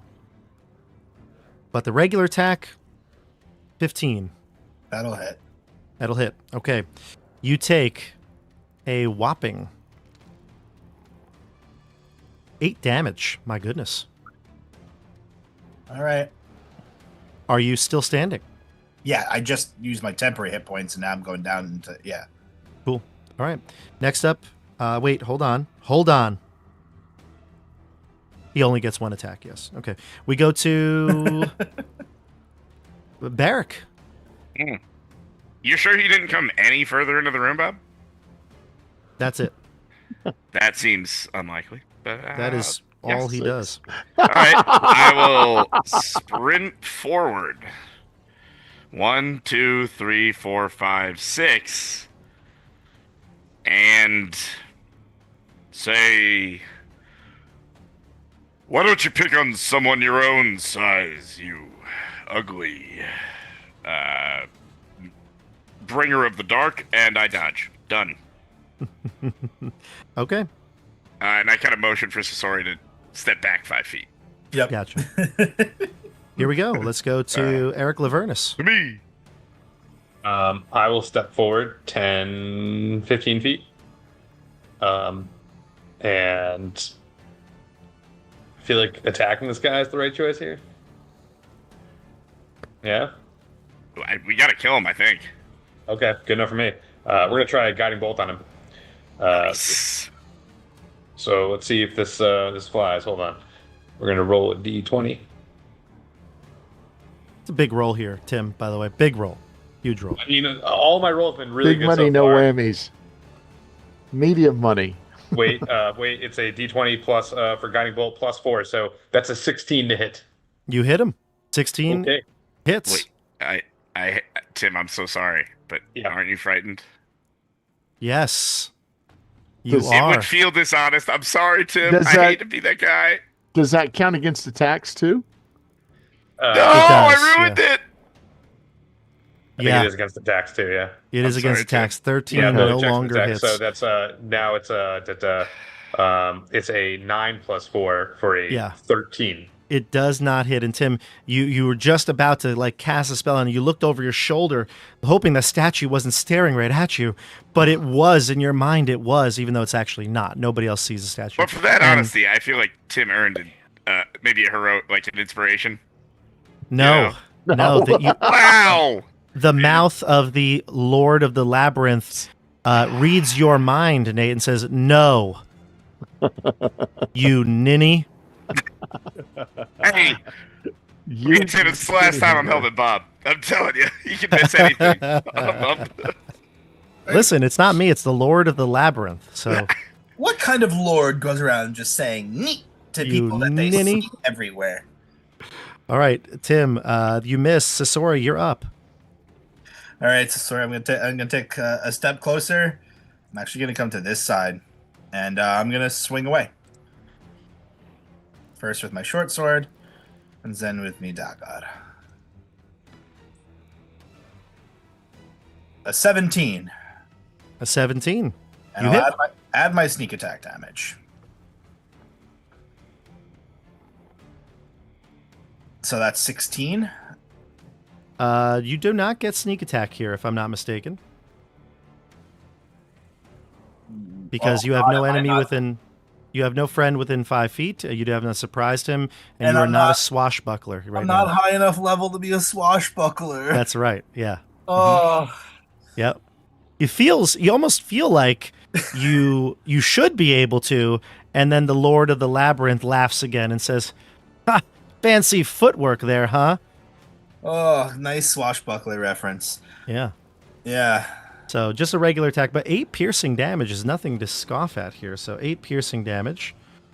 And then we jump to Skeggy, which we skipped again. Go ahead, Skeggy. I'll let you take your... No, you can take your attack unimpeded. Go ahead. Well, I guess I'm going to go to here and smack him with my great axe. Oh, changing gears. You drop the bow, take out this axe, and your muscles start to like bulge. It's like Arnold Schwarzenegger in Predator. They bulge out of even your leather armor, and just bam, the axe slices down. Go for it. So excited. Leather pus bucket. What you miss? What you miss? And your second attack? I don't get a second. Well, I could action surge. You could action surge. Maybe I should. Oh my god, he's a fighter now. I love it. His bulging biceps glisten. We'll action surge and take that second swing. Go for it. Hey. Let's do it, Skeggs. 15, I think is where that's going to. Really, 15? What? Oh, I hit the crossbow button. I rolled a 10. I have +5 with the axe. Yeah, 15. Yeah. So it's a 15, not a 12. Unfortunately, that does not connect. This hobgoblin is hard to hit. Cagey. Yeah. Okay, let me mark off that I used my stupid action surge. We're gonna go to Hieronymus next. Okay, so describe the chains, please. There are dozens of chains up in the ceiling that you can see through the grate. They are pretty standard-looking chains. They are load-bearing. They certainly would have if they were going to be a counterweight, they'd have to hold quite a lot of weight for that big, large boulder that's in front of the door here. You do remember hearing the information from the magic mouth on the stone, and it said, and I'll repeat it to you, as it does now, the lips of the Labyrinth Lord and just a man bun at the top appear and says, it says the avatars of 3 gods, Badawas the Terror, Illis the Lantern, and Leah Lang the Witch Queen. Like a star, Illis shall illuminate your way. The others only bring doom. And then leaves. Okay. And he said he was lying, right? So we know that Illis does not lead the way. Well, he lied about the order. So the first one was the Badawas, the one that scared Eric. The center one was the crone, the witch, and you haven't inspected this other statue yet. I guess I'll do that then while they're handling the goblin. Okay. Are we handling the goblin? No, that is the question. Well, we are trying to handle the goblin. So I'll do that. This one here at the top, right? It has to be inspected. Yeah, sure.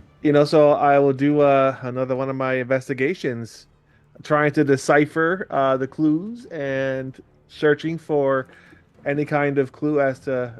No need, Hieronymus. As soon as you approach the statue, it turns just like the others did, except this time the face of a wise old man looks a lot actually like Hyperius. But then you're like, wait, I don't know what Hyperius really is. It's something that fades from your memory very quickly.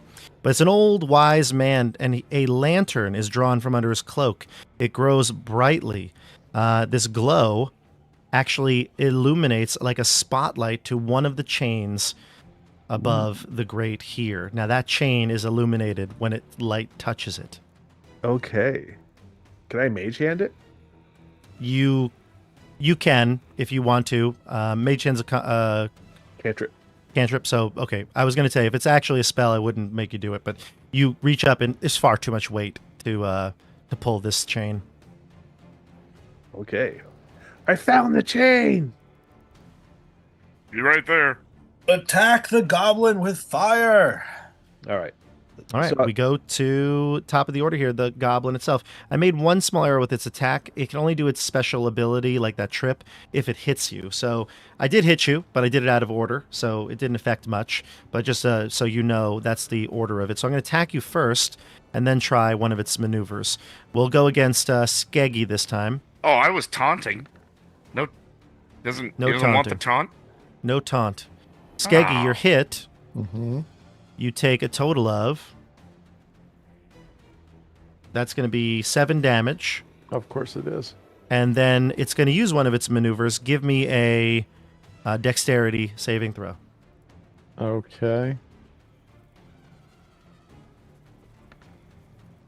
6. 6. Oh, no. You fall to the ground prone as it trips you on its backswing. Fine. All right. And then we go to Barakelios. Like I freaking care. Is going to step up and attempt to hit this fellow. Go for it. And is bummed he couldn't help his boy Skaggy.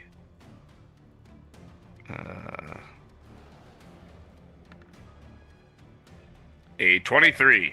Oh yeah, you connect. Bob, something from outside of this moment comes into me in my Warhammer, and my Warhammer glows. and I smash the heck out of this thing. Yeah. You smiting? We are going to get us one of these. It's going to do this much bludgeoning damage. Mm-hmm. 8 bludgeoning damage and 14 smite. Coming in hot. Oh, yeah. You KO this guy. He goes down to the ground. He is actually totally dead. Oh, he's... Excellent. Splat. You hit him right in the side of the head. His head explodes. Bits of his flesh go everywhere. And the magic mouth on the stone, it says, "Hey, stop that." Oh, sorry. Was he your only friend? And I just say, anyone who needs healing, let me know. I'm coming to you next chance I get. And that's it for me. So we are technically out of combat at this point. So if you would like, you can maneuver your tokens. Tell me what you'd like to do. I guess, Eric, I'll give you a chance to start things off, though. But everybody else, we're out of initiative order. I'm going to put Hieronymus on my shoulders to see if he can reach that thing. I was going to say, can I run towards that chain, or is that moving in the direction of the thing that's fearing me? I would say as long as you kind of keep your distance from it, you can. Like, you can kind of move, instead of directly that way, you can maybe move, like, diagonally, you know? Or I'll take a roundabout way of getting there, but I would like to get to Hieronymus, and if I can reach that chain on my own. If not, help him get to it also. Maybe it's like as you get real close, like to Hieronymus, and you're seeing that statue, you're like, ooh, and they just grab you and like, get over here. Hieronymus inspires you with bravery. Which I've never been in my life. So this is a change of pace. Just a quick rundown, you four. Who's in need of some love? I'm at 9 out of 20. I'm at 9 out of 15. Okay, Hieronymus. I hate love. Yeah, I know, but I need you alive. I'm at 13 of 14 hit points. Oh, all right, never mind. Yeah, I run over to Sasori and Skaggy and throw you each 4. Cool. Okay, so you start healing, and while you're healing, the mouth echoes out some more words. It says, remember, you can only rest in a place that is magically silenced. Okay, well, we're not resting. That is your sanctuary. And then you start to hear the sound of the dogs echoing from down the hall. They maybe were slowed by those spears and things like that, but you can sense that they're starting to make their way down the hall. Oh, bloody hell. What's out here? Anything? Yeah, it's a large, deep pit and a platform extending into it. This is where the hobgoblin was meditating. Okay. That yellow chain near where Hieronymus was. But there's no other features. There's nothing important or interesting. No, that was just drawing, by the way, that got left over from the door. Oh, okay. I see. Yeah. So, yeah, there's nothing else here. I mean, unless you want to go in there and hang out for a bit. Apparently. And there's no place to go. The walls are solid. It's just over a pit. Yeah, you want to go in? Well, I guess. Yeah. Yeah, you could see it clearly there, Skaggy. It's a platform extending over a 50-foot pit. It's dark in here, and it looks like this whatever was meditating in here was doing it in like silence and like pure pitch black. Anything interesting above, or just a ceiling? Give me a perception check. Oh, perception's one of the things I'm good at. I actually will give you advantage on this for your stone cutting. Okay. Well, I've got a 21. Let's see what the other roll is. You're good. You're good. The other roll's a 4. So. Yeah. 1. At the bottom of the pit, on the north wall, you can see a subtle outline of a door disguised as masonry. You have dark vision and stone cutting, so you feel like nobody else would have really been able to see this except for you. Okay. Yeah. There's a door down here that we could get to with ropes, which I have. Seems like we could bypass quite a lot by going down instead of across. It's a good option. If we have the ropes and we can do it safely, why not? I've got ropes. I've got spikes. Do it. Why do we need ropes? We have chains over here. Chains stronger than ropes. And just as a reminder, you have about an hour and 40 minutes of real in-game time left. And I'm not sure if you do want to take a rest at some point, which means you have about 40 minutes of play or so, 45 minutes. I want to check this hobgoblin's corpse out. Yeah, he's got a few things. He's got the guisarme. The guisarme. What else does he have? Tell me if you want to do other things while I'm looking this up. I don't want to pull slow the you chain. down. Can we try to pull the chain? When we pull the chain, does anything change? So the problem is that the chain is above that grate, that latticed grate. Oh so my you God. can't. We have a guisarme. You have a guisarme. Use the geese arm. Sasori did not say that. That was John. That's fine. You can use the goose Hey, arm. Sasori, how about that weapon over there? I don't have any weapons. Only a geese's arm. Indeed, we could use that to get up high. Geese fly. I throw it like at your feet while I'm rifling through his pockets. Perfect. Yeah. He actually doesn't have too much more, though, Sasori. He's got a ranged weapon that I can tell you what it is. I'll be honest with you, I don't know what it is, like what it actually means, but it's a chakram. Is that like a circular blade? Oh, that's that thing that Xena used to throw. Ah, okay. A razor frisbee. That's what it is. Oh, it's a disc. Mm-hmm. It's a disc. Anything that Lucy Lawless used to have, I'm on board. Yeah. There you go. I wear it as a necklace. Okay, you can wear it. All right, so you get the guisarme, Barrick, and you stick it up and grab use the hooked end to grab the chain, and you give it a big heave. And now everybody can help on this. So I'm not going to make any checks, but when enough of you pull on it, the chain ends up releasing, and whatever the counterweight measure is, you can't see it. It seems like it's behind the wall, but it lifts up this rock behind that's in front of the door. Excellent. So I will open the door for you. Okay. And you seek passage through. You can see beyond into the rest of the dungeon. All right. Where to? So do we go in here, or do we go into the little pit door that was really well hidden? Sorry, which? The door in the pit? There's a door out of the bottom of the pit. It seems to me we should go into the one that was really well hidden. It's a good call. That would be the old school way to do it. That's the way to go. Sure. Okay, I'll start driving the Patron into an opportune place. Yep. So you can tie the rope off. Yep. Tie the rope off, and 50 foot of rope will get you down to the bottom of the pit. 50 feet. Who wants to go first? I'll go. I found the door. Okay. So Buff Skeggy starts to take his massive biceps and go down this tunnel, the pit, I should say, followed by Eric Lavernus, then Barrick, and Sasori and Hieronymus. Do you want to hang out up top here? I'm going down.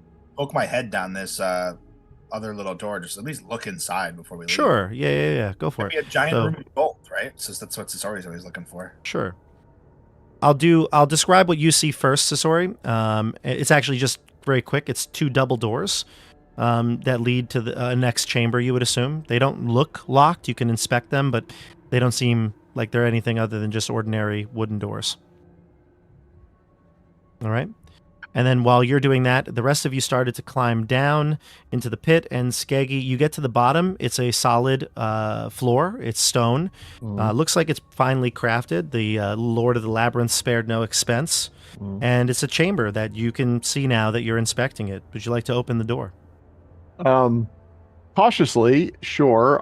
Let me listen at the door and look for any light around the edges or anything like that. Let me give it a cursory glance, before I just swing it open. Sure.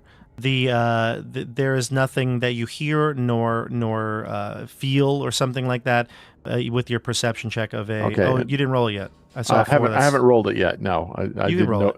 I don't roll things until the GM calls for them. You may roll for it. Okay. Oh well, I wouldn't find it anyway. I have now rolled consecutive ones on my on perception. Yeah.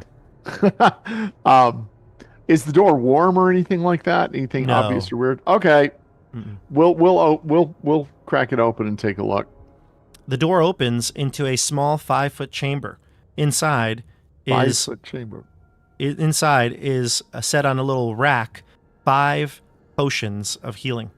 Whoa! Okay. I found something good to drink, lads. Also, one special item. Give me a D100, Skeggy. D100 Skeggy. Roll. D100. 20. Oh, 20. A bottle of Alchemist's Fire as well. Okay, I'm not sure exactly what that is, but it sounds like it probably blows up. It blows up when you throw it. Yep. Okay, good. Well, we'll have the bottle of Alchemist's Fire and gather the 5 potions. Is there any way out of this, or does this just look like somebody's potion closet? Potion closet. Yep. All righty, hand over hand, back up the rope. Yep. Okay. You get back up the rope. I will hand out the potions one apiece. Perfect.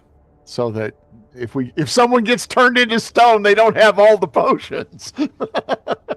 That's true. On experience. I have no idea what you're talking about. Same. So you get back up here and you see Sasori inspecting the doors. There are 2 double doors leading north. And I'm gonna open them. Okay. Sasori, you open the door, and inside, let me remove the light. or move the door. Yeah. Inside is a circular chamber. Except there is no... This feels like it would be a serene place, but it is not. The screams that haunt Eric Lavernus right now from that statue are echoing through this hall. And you hear a voice in your head that says, the sanctuary was ruined. Better luck next time. Okay. Oh, interaction with the statue ruined this safe space. Yep. Okay. Wow. Word.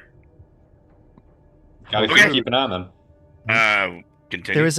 There is a small shelf to the east. I think you can see it on the map. Yep. The small shelf has a flask of pungent oil. You can smell it through the cork. It smells like burnt orange peel and vinegar. Yummy. Anybody proficient with nature? No, survival. Yes, I am. Laws thing. Dude, when did that happen? I am too. Give me if you're proficient, give me a check, please. Okay. It's a citronella candle. Keeps the mosquitoes away.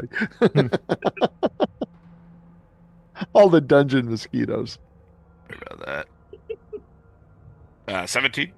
I find it funny that Hieronymus does not know this, but Barrick does. This oil is actually concentrated fire ant pheromone. I know a lot about things that cause light, and although you might know fire, I've got light. Yeah. Hey, if anyone sees any fire ants, let me know. We can help them reproduce, I guess. Or maybe distract them. This is great. I put a poll up, by the way, everybody, as to who would die first. I can only put 4 people, so I put Barrick, Eric, Skeggy, and Hieronymus. Just to point this out, the poll went up when Hieronymus was captured by the Gullich, whatever they are. And still, Eric Lavernus is the leader. For dying. Invincible. Never dies. I love it. Hieronymus is too wily to die. All right, so real quick, get back into it here. There's another set of small target. Yeah, there's another set of double doors ahead. Barrick, I see you're over there. Do you want to open it? I rip them open. Okay. And yeah, I mean, I think the time factor is kicking in. The fact that now there maybe is no sanctuary to rest in is setting into your back of your minds here. So you kick open the door, and inside you see options before you. Let me really give this to you. Spell this out to you here. So the room has open exits to the east and to the west. You can see them just move your tokens so the light source comes in. I picked up that flask, by the way. I just want to make sure that's known. Oh yeah, the Right. pheromones. Yeah. Yeah, of course. Yeah. If it's not nailed down, we're taking it. Yeah. So the room opens up, and you see 2 exits. There's a east and a west. They're just open like hallways, basically. There's also a skeleton here. There is a corpse lying on the ground. Its skeleton is chained to the wall. Flesh looks like it has been removed in some way. You also have the west exit, so like right here on the wall, there's a bas relief of a coin and a goblin face. To the other side, on the east, there is a bas relief of 3 coins and 3 goblin faces. So 1 coin and 1 goblin face on it, 3 coins and 3 goblin faces on them. And then there's a skeleton chained to the wall north. What do you do? I think we go for the 3 goblin faces, throw in the fire ant pheromones, close the door for a minute, and then go back in. Well, there's no door that you can see yet. They're just hallways. They're just hallways. Okay. Do they turn north or south or something? They both turn south. It might not be visible too well on the map with your token, but if you just move them a little bit, you'll see. Okay. So it was 1 over here, one of each over here. 1 coin, 1 face. 3 over 3 here. coins, 3 faces. Okay, and this is wall and this is corridor. Yep. If you move your tokens, feel free. I'm not gonna. If you step on a wrong square, I will tell you. Okay. Does the bones look like they've been eaten away, or like this flesh has been peeled away with a knife? Like, are there any damaged things on the bone? If you take time to look at it, I could tell you more. I mean, so the red ants have just eaten away all the flesh, right? Well, do we know it's ants? Well, we have ant pheromones. Yeah, but I would wait until we actually see. I say we go right. Well, I'm going to search the skeleton if please. He's not. Because my Barrett runs to the right. Give me a medicine check. Starts going. I'm going to put a coin in his mouth. Okay. Give me a medicine check, Hieronymus. 22. It does look as though the flesh has been eaten off this creature. You don't get the sense that it would have been ants, but maybe something larger. Sure. These carvings in the wall, are they the same stone as the wall? Or are they inset? Okay. Are they so they're three-dimensional, they stick out? Yep. They're a relief, so I guess they're carved in? No, they are out. Bas relief would be out, I believe. Okay. Yeah. And I think I'm standing where they are. They're in this wall? Yep. Mm-hmm. Okay. Does it look like that they are carved out of the wall, or are they like inset? Okay. Are they warm to the touch? No, you can touch them. They have no. Are they particular? They're not any different, warm or cold than the rest of the wall. No. Well, maybe the one you just touched is a little bit warmer. Okay, fine. Okay. Can I? How are they arranged? In any special order? No, just 3 in a row. Mm-hmm. So coins above, heads below, or I believe it's the coin has a goblin face on it. Oh, I see. It's 3 coins, each with a goblin face on it. Yep. I will try pressing the middle one. They don't seem like they do press. Okay. I'm going to touch all 3 of them at once with fingers. Sure, you can play Simon Says with them. Bam, yeah, bam, I'll touch them a little bit. Yeah, nothing happens. Nothing happens. No, okay. Nothing happens. All right. So this is a sign, not a set of controls. Maybe. Barrick, I see you've moved a little further than the group. So let me just I describe didn't want to go further without you talking, but I wouldn't just run. Yeah. Let me see. Let me show you what you see. So you come to a chamber, and inside this chamber, you can see a geometric tile arrangement that sets into the floor. So yeah, move your token a little bit more. Okay. Yep. So you can see it right here. There's a geometric tile arrangement in the center of this large room. This room actually is kind of rounded towards the north. And there's a set of double doors right on the opposite side, the northern side. Okay. I'll let you decide what you want to do. I know you're not entering it. It's totally fine. I take an arrow out of my pack and throw it at the rocks in the middle of that setup. See if anything happens. No, nothing happens. Great. I walk in, go to the rocks. Barrick, even I know you're not supposed to throw arrows. You're supposed to shoot them. Like he a left his scavenger, bow I at apparently home. had 90 arrows. So I was like, whatever. I sprinted in. I want to inspect whatever this is. Sure. While looking up at the ceiling and the walls to see if there's anything hanging or anything drawn or whatever. Sure, yeah, you can do that. Hieronymus, are you still back there by the body? No, I'm coming up behind, and I'm watching our backs. Gotcha.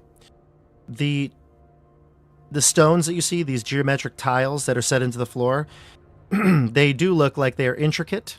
How else do you want to? What do you want to do? Like I'll do they remind me of any sort of religion or some sort of something that would be done over them, or is it just a pretty little thing? Does look like just a pretty little thing, but you're not sure. Stone cutting tell me anything? Yeah. No, stone cutting won't tell you anything, no. And there's nothing on the ceiling or walls? Nope, this room is pretty bare. Divine Sense. Divine Sense does not ping anything. Great, I'm done. Sorry, Tim.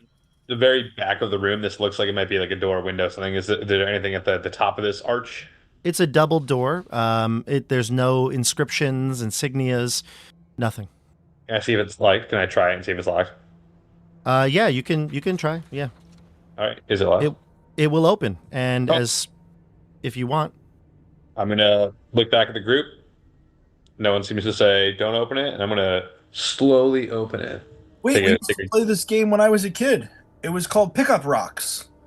You have to pick up the rocks, and then you put them down, and then you pick them up again. They're tiles set into the floor. Sasori's definitely trying to pick up the rocks. Yeah, he's like, come on. We'll play when we're done. We'll play when it's I'm gonna over.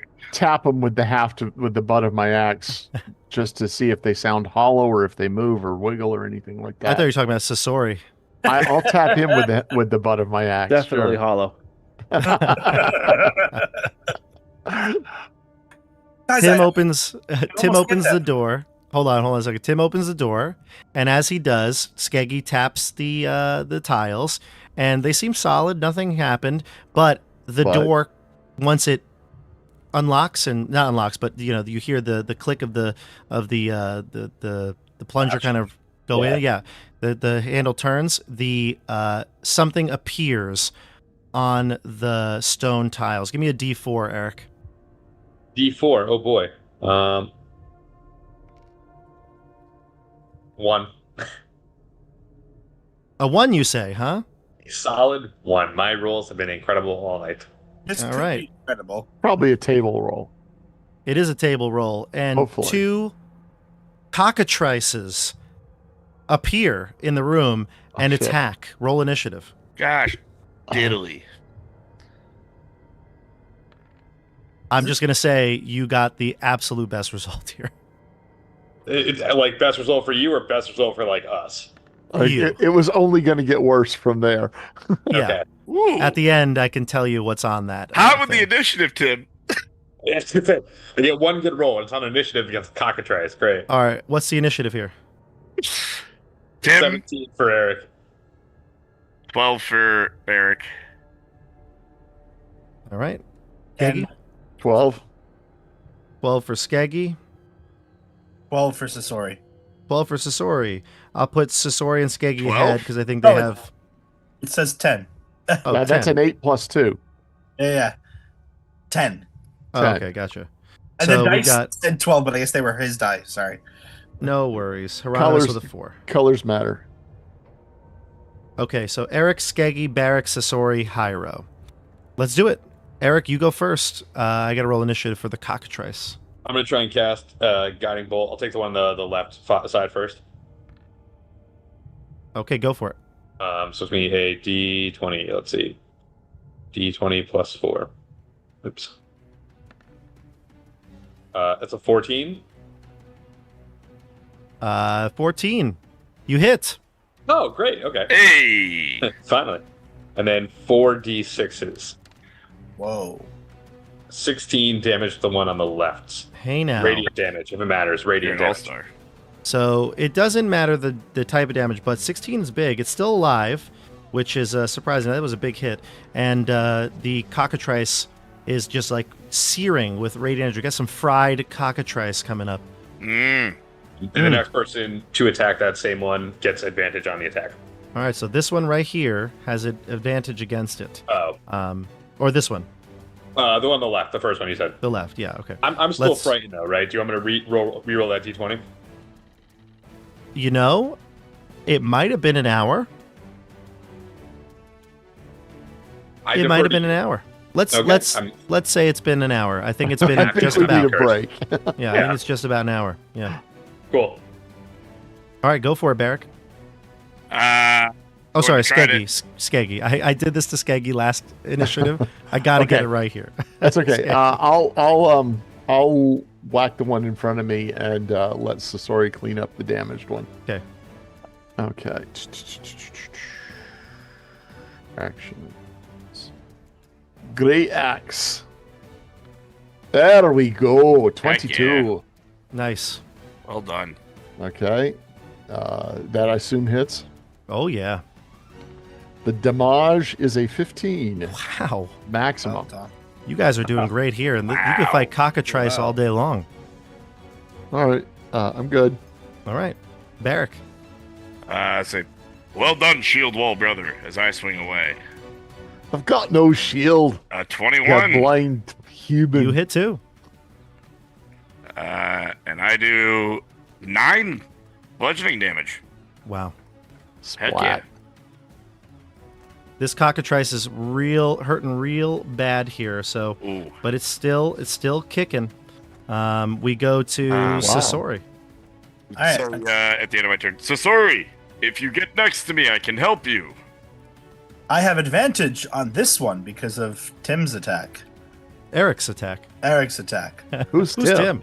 I meant, like, if you go up Tim here, the I can Enchanter. defend you next Oh, time. okay. Also, Sasori wouldn't say any of those words. Yeah. So, No, I gotcha. yeah. The whole idea is I was just so excited I get sneak attack on this one. Love it.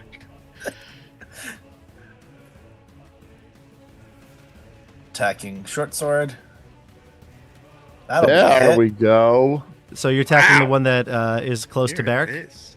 No, this one here. Oh, you get advantage, remember? Yep. Yeah, roll. Fish for crits. Fish for crits. Come on.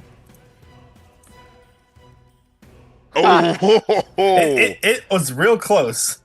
Well, you hit. Roll your damage. Yikes. 8 damage.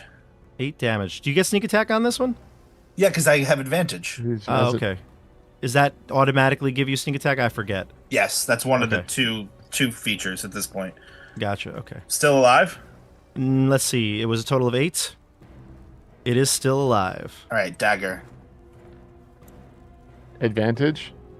Not again. Only I don't think one. I get Again, it on only on both. one attack. Okay. Yeah, 7. That doesn't That do does it. not hit. No. The cockatrice is going to go. So the cockatrice goes to bite one against you and then one against Barrack. The first one against I you. will protect against Johns. Sure. So this is going to be with disadvantage. So the first one's an 8, so that's probably Oh, not going to well. hit anyway. Great. Okay, so with disadvantage, a 6 is the low one. Barrack against you. A 9. Yes. The cockatrice have not hit Kaka twice. Yeah, they need to hit. They need to try to hit thrice. Yeah, I hate to make you guys sad, but it's cockatrice, but that's okay. I like trice, says the Lord of the Labyrinth. Yeah, well, that's fine, but you're wrong. And we jump down to Hyro. Maybe if there was cockathrees of you. Yeah, they're getting worse. Hyro is he's gonna well, I guess I'll just attack. Yes! Zap him. He's gonna Bring the throw fire. he's gonna throw a fire bolt There it is. at this one. Oop, on the left. We were beginning to worry with walnuts. You couldn't attack. Yeah. It's truly afraid. 16. 16 hits, yeah, sorry. For 7 damage. I was like, not again. And that will kill one of the cockatrices. Which one did you hit? The one on the left. Okay, that one is dead. Oof. Whatever feathers remained on it are gone. And next up, we go to the top of the order, Eric Lavernus. It's back on the menu. All right, I'm going to try and stab the other one just with a regular dagger. Go for it. So let's be a 11. 11 hits. Oh, quick. Okay, cool. So that's a D4 plus 1. So let's see what we get. 3 damage, 3 And that static is damage. exactly what you needed to kill the last cockatrice. The chat doubted me. Eric Lavernus never dies. Getting his hands dirty here. Love it. Well done. All right. So the door opens into another hallway that kind of goes to the west, and you can see that there's a double door to the left-hand side and stairs descending down into a much larger chamber. What do you do? Well, we have to keep going. Chugging along. We simply can't stop. It's not an option. Yep. Wait, so it's going to the west, and Yeah, so there's a door to Okay. the south here Now in this we see hallway them. and a stairwell to the north. Okay. And the hallway continues indefinitely beyond that, down this way. And it goes further that way, yeah. Anything to notice about these doors? Certainly, yeah. So, first off, it looks as though there's a door to the south. I know it's hard to see, but like right where Skaggy is, there's a door there. You press your ear to it, and it is utterly quiet. To the north, you look in, and it's a terrifying chamber. 20-foot-high ceiling is in this room, and there are corpses. There are dead bodies hanging from the ceiling on chains. They're basically almost all skeletons. Their flesh have been eaten, similar to the other one that you saw. There is a 10-foot-high ledge that wraps around much of the area that you can see. And there's giant spider webs as well. At this point, if we rest, we just auto lose because we're out of time, right? You have, if you were to rest, you have 20 minutes left. Okay, I don't think we're bad enough shape to stop to rest. I don't think we have time. Well, yeah. We could get lucky. Okay. It's not, yeah. I feel like that we've got another sanctuary room here on the other side of this door. It doesn't cost us anything to open the door and look, though, does it? And be sure. Okay, yeah, I'll go ahead. Unless there's an obvious reason not to open the door, I'll open it. Sounds good to me. Cool. You open it, and you all instantly die. I knew it. Are you serious? No. Inside, there's a chamber. It's very quiet, utterly quiet. Clearly, a magical, spell has been put onto this room to silence it. There's a cauldron sitting in the room. Let's check that out. Inside is mostly eaten soup. There's still some at the bottom. You also notice discarded turtle shells at the on the floor near the cauldron. So turtle perhaps soup. It's turtle soup. Turtle soup. How does it smell? Smell good or rancid? No, it still smells like you could eat it, but it's maybe from earlier that day. Okay. Any suggestion from my survival skill that maybe this is a bad thing to eat? I don't think so. Seems no, spoiled? there's nothing. I'm gonna taste it. This old soup. A little sour, but not bad. Okay, I'll have a real solid bite. Do I notice anything? Feel anything? It's very rich. That's very nothing hurts you. You level up. Nothing hurts. See if there's anything in the bottom. That's a good point. Yeah, I'll stir around in the soup and see if there's anything. Do I feel anything? Your hands are covered with turtle soup right now. Well, I meant with a spoon or with a dagger or something. But okay, all right. I'm gonna have a full serving of it. Okay, you have a full serving of turtle soup. In the meanwhile, it looks like Barak Helios and Eric Lavernus have gone north. So is Hieronymus. Okay. Yeah, I'm willing to step in this room. And you said those are spider webs up there? Yes. Let me describe the room to you. There's actually quite a bit of things in here. So now that you're in and can see it fully, I think you can really picture the ledges here. So this ledge is 10 feet high, and it wraps around the entirety of the room, it seems. There's also a 20-foot-high ceiling in here, and hanging from the ceiling are these bodies. I love this map, by the way. I don't know what he did exactly to make it look like this, but like they look like they are like kind of popping off the map. Really cool. There's spider webs, as you can see, attaching some of these pillars. There's 5 pillars in the room. The spider webs make it extra dark in here. Like even with your light source, it's kind of hard to perceive through that veil. To the east, you can see a set of double doors, and to the west, you can see a large ant hill. Sorry. Well, this is clearly where the ant pheromones are supposed to be useful.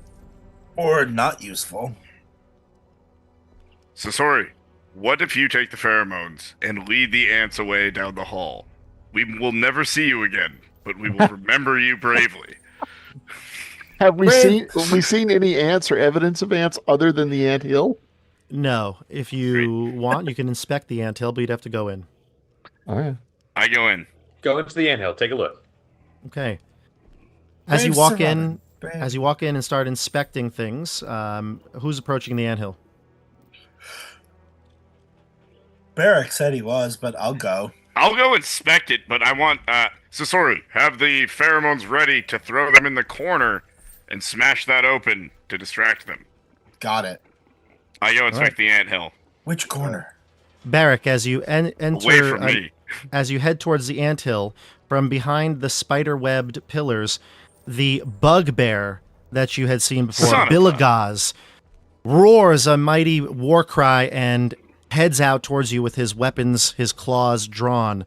Roll initiative for the final encounter. Wait, but I was preparing I was prepared to throw it. You don't think I'd throw it? Ready, baby. Throw on the bugbear. What, Skeggy? What is happening? Oh, my God. The big roll's in the initiative. Let's go. I rolled a 4 again. Hyro's like trying to get up the stairs. Can't believe we're blowing our 20s on initiative. Yeah, that's garbage. I hate that. 15's not bad. Come on, Eric. But the fact I'm getting it on initiative is garbage. Yeah. So where is this Buge Bear? I will show you. Would I really not have thrown it in his face? Barrack, what is your passive perception? It is 10. 10. Okay, great. I mean, of course. So yeah, so he will have a surprise here on you. He's higher than I think everybody's passive perception anyway. 13. So, what's that? 13? Yeah, he's higher than that. Okay. So he probably is going to be fine, but he's going to jump out here, and I will reveal his token and get some music going, and he'll do his turn. Let me add him to the token layer, and he's going to run out, and we'll just say, Barrack, he's going to come after you because you were the first there. Sasori, you'll have you just a pace behind, if that's cool. Sure. All right, so here we go. Final battle of the game. He comes out. Billigaz, the Dread Mauler. He's got these massive claws attached to his hands, which are already formidable. He is going to start by attacking you. He's got 2 attacks. Let's start with the first one. I don't believe that hits because you said an 18 is what you have with your shield out, right? Yeah. Okay. Second attack with his claw is going to hit. Yeah. And this is going to do a total of 8 damage. Okay. But he's going to use his Dread Mauler ability, which is going to grab you. So you are now grappled with him, and his claw like digs right into your chest, and he's got that starting to like push it right into your chest. You could feel it piercing through your armor. It feels like right now in the position he's got you in, his next attack may have advantage. So we'll go to the next in the order, which would be Skeggy. Let's see. Wow. Okay, so the first thing I'm going to do is I'm going to yell, Sasori, the minute Barrack's free, smash the bug juice on the beast. And then I guess I will... Can I shoot him with the crossbow, or do I not have a clean shot because of Barrack? I'd say you can move yourself, though, and get something better, yeah. Okay, which way do I need to move? Go like this. If you go like this way, yeah. Okay. 5, 10, 15, 20. I can only get to... I can't get there. He might get a little bit of cover from the pillar or barrack, yeah. I'm not sure that you can get to a spot where... like you only move 25 feet, I forgot. Yeah. Even I can get to there. Well, hang on. I was like there. Or maybe I was there. Can I come up here and get a shot? Can I like come to here? Yeah, that's fine. Okay, fine. I'll do that. Okay, great. I can't get there in time to swing an axe. So. There's gonna be 2 of me shortly. I just can't make 17. Thank you. 17. Yeah, that hits. Okay. Good news, people. Doing our damage. Looks like 4. It didn't add my +2 damage for my. I don't have that. My deck sucks in this form. Okay, so 4 points. 4 points. 4 points is 4 points. Last I heard. Yeah, that's what they say. Okay, so Billigaz takes 4 points, and then that was from a crossbow bolt, right? Yep. The bolt nicks him in the side, and he roars out, and he says, "Labyrinth Lord, release me! Give me Guy Gildas!" And we go to the next person, which would be Barrick. All right. I'm going to say, put all your weapons into this foe. I don't think I'm getting out of this one. And I'm going to chug a health potion. Perfect. So he's grabbing you. He's got his claw, and you're like, just hang on a second. Just a minute. I don't think I can escape otherwise, right? Yeah, no, it's fine. You could try to escape. There's like you could make a athletics check to try to get out, but if you want to take a potion, it's fine. Do I know what the DC is?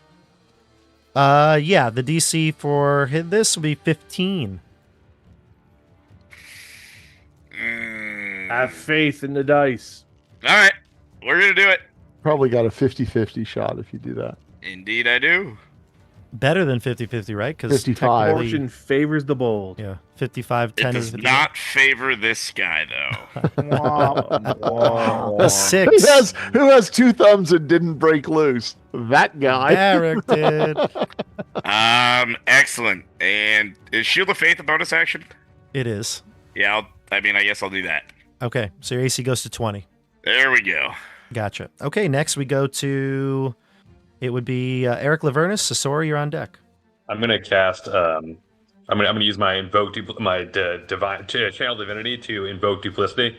So there are now 2 of me, and I'm gonna use the bonus action to move the double 1, 2, 3, 4, 5, 6. So there's now a duplicate Eric Lavernus marked with a blue dot just above. And at the same time, Eric is going to use his movement to run the opposite direction. Love it. So none of us knows that you have scarpered. None. Let's jump down to Sasori. Not paying attention. We can assume. Sasori. All right, I want to try to throw this potion in a way that pheromones, where it's not going to cover Nate. I said as soon as Barrick is free. I'm doing it. Do it. You want me to make like a I don't know, a dex? I want to try to like get on the other side. Like if he's holding it with his right claw, I want to throw it on his left side. An attack won't do anything, but the pheromones will attract the ants, is what you'd assume. Correct. That's what I'm trying to do. Is the pheromones. So, yep, go for it. Just make a ranged attack roll here with no proficiency. Well, you're the guy to do that. Yeah. All right. So it's a straight dexterity roll. Yes. A 19 on the die. Nice. So actually, the oil can be flung under a creature. Yeah, you're gonna hit for sure. So the oil, the slick oil, will just start to coat the bugbear's fur, and he sniffs the air and smells it, and is like, "Wah!" And he looks around and he sees he's covered in the oil on like his backside. And surely enough, Sasori, you can look to the anthill. Fire ants start to come up, their antennae looking around, like, feeling around the air, but they start to file out in marching ant style down the hill. We'll go to next up would be the bad guy, but Hyro, you're on deck. All right. So he's angry, and he is going to say, "Now!" And 2 goblins from behind the webbed wall bump out, and Eric Lavernus, oh my God, what a horrible place to put yourself. Did I say that was me? I meant that was the duplicate. I'm sorry. What a just bad luck, my God. It's not luck, that's karma. Oh man. These dudes jump out from behind the webs, and they're gonna go at you here. So, Eric, what's your armor class? 15. Okay. They have these like sticks with like a fang of an animal attached to the end of it, and they're gonna swing them at you. The first one gets a nat 1, so that's not great. I'm going to say he even loses it. Like he jumps out from the webs and like the web, he swings it and the web grabs it and it's stuck in the web. The other one gets a natural 3. So yeah, and I did roll, by the way, their stealth check, and it was not good enough to surprise you, Eric Lavernus. So you're good to go. I'm Trixie. Okay, so they jump out. You see them, and they swing their picks, and they do not hit you. But they're here. They're surrounding you. Let's go to top of the... Oh, no, Hyro, then top of the order. That must be the duplicate. Hyro is going to send a cockroach over to... he can do that aid thing, right, as a familiar? Yes, uh-huh. I'm going to send him over to help those guys. Your mic isn't coming in so well right now. I feel like I heard it. Can you hear me now? Much better. Yeah, much better. Yeah. Yeah, I had it. It was buried. So I'm going to send Cockroach over to fight, to help those guys. And I'm going to throw a firebolt at this goblin right here. Because I hate goblins. Nice. Now light them up. Spells. Firebolt. Boom. Oh, that'll be 14. 14. That hits. And boop, 7 points of damage. Oh, you know what? Because he's grappling with Barak Helios, he actually gets a bonus to his armor class. No, I didn't shoot the big. I shot one of the goblins that was. Oh, I'm sorry. Okay, yeah. I just, I assumed Hieronymus was like, I gotta help Barak, so maybe I would. No, I sent in Cockroach to help Barak. Mighty Cockroach. Ah, true. Good. Okay, so greater warrior than I ever could be. Yeah, you hit with the 14, and I did 7 damage to that one on the left. Okay, 7 damage. It hurts him. It screeches out. It says, Briark! Nobody knows what that means. Uh-oh. Just kidding. Why would the goblin do that? Anyway, let's keep going here. Next up would be top of the order. Barak. Oh, no. The hobgoblin goes because he rolled a... No, sorry. Not the hobgoblin. Jeez. It is Barak Helios. It's your turn. Excuse me. I have the 20. Jeff's turn. Guys, I'm reading the wrong initiative. I had it on a different post-it. I got it. It's Skeggy. You're right. Okay. Oof. How bad are you? How bad a shape are you in there, Barak? I'm probably not gonna live. That's cool. We gotta kill this thing. Well, I'm gonna drop the crossbow, pull out the great axe. I'll go here so that Sasori can get in if he needs to, and I'll take a swing at the bugbear's back. You'll have advantage. Yeah, you have advantage from Cockroach. Okay, so that's 15, and then the advantage roll is a 16. Okay. Because I didn't click it. Okay. Even with the added bonus, that hits. Okay. So excellent.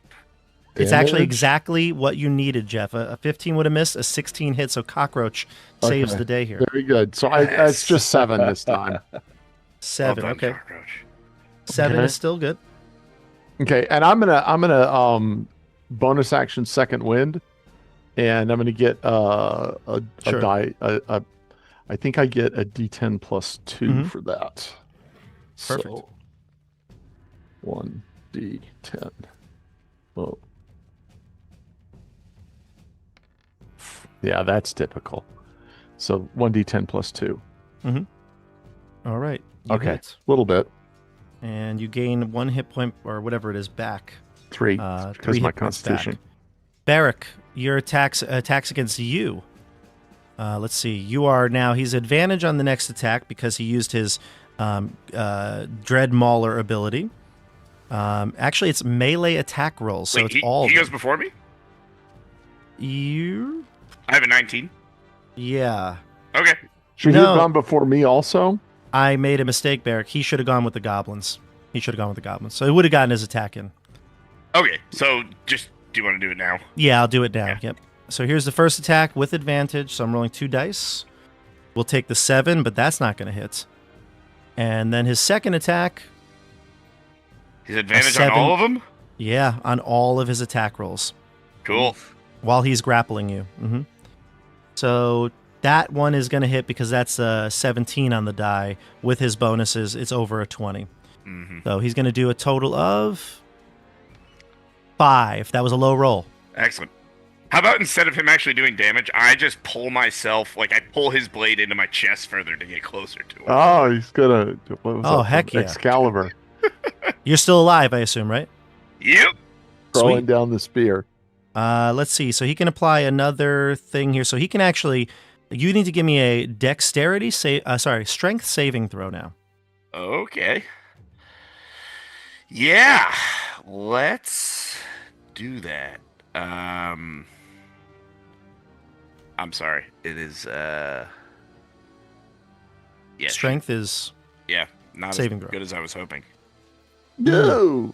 So he sees you trying to resist or maybe pull closer or do some cool move like that, and then he like levels you to the floor and he's driving that thing straight into your heart. It's like a Saving Private Ryan style. You're holding his claw from going deeper. Gotcha. He's ready to finish you off. Excellent. By the way, I haven't rolled concentration in forever. Do I just roll straight D20? Yeah, you only did Shield of Faith last turn, so do it now. Yeah, straight D20. Alrighty. Cool. So, yeah. Oh, no, a 1. Shield of Faith drops, as I do. Yeah, you're on the floor. He's trying to put the death blow here, but we're going to go to you. We'll do you, Barakelios. All right. I guess to get rid of this advantage, I'm going to try and yank this thing out of me. So here we go. There we go. Hey. Not today. How do you do it? You grab the claw out of, you just kind of rip it out of your... Oh, all right. I'm sorry. I thought that didn't work. Yeah. Rip it out. Say I've had enough of your darkness. You are not my friend. And my friends and I will make it out. And I'm going to stand up and... Bob, is it a full action to drink a potion? It is a bonus action to do that. I will drink a potion. Wait. Oh, wait. We play, in our rules, it's a full action, isn't it? We make everything harder. I don't know. But we're not in our world, are we? That's right. We're in a different multiverse. No, a different universe. A different everything. Go ahead, Barak, do it. I forgot what the healing is. It's been a while. It's a 2d4 plus 2. Gotcha. Perfect. Coming in hot. And then we're going to go to Eric and Sasori. Yeah, there you go. Like it. Eric and Sasori, go ahead. So I've got these two goblins in front of me. Yeah. And I'm not going to take them both down, but what I can do is shout at them and say, "Fear me. Behold what I can do to your leader from afar." And I'm going to cast Inflict Wounds on the bugbear. Yeah, go for it. All right. So it's going to be a 2d10. He's going to make a Constitution check against 12. Constitution check, got it. That's a success. He's going to take half of 15 then. Ooh, that's pretty good still. 7, okay. All right, next up would be Sasori. Do I see the ants doing anything? Yeah, they're starting to come out of the thing. After your turn is when they get to activate.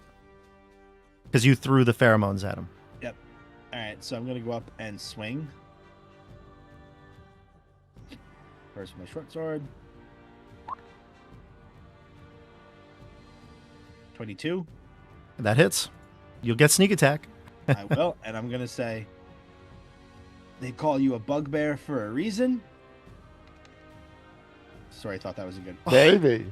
Damn. 13. All right, and then my dagger. Oh, my Lord. Let's go.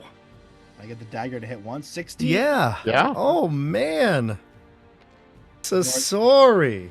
Singer freaking sewing machine right there. 23 points. You do not get the sneak attack on that second one, though. Oh, Correct. well. Okay. Yeah. Well done. Take the 8. But, Still. Sasori, as you finish your threat to the bugbear, a swarm of fire ants appears Oh God!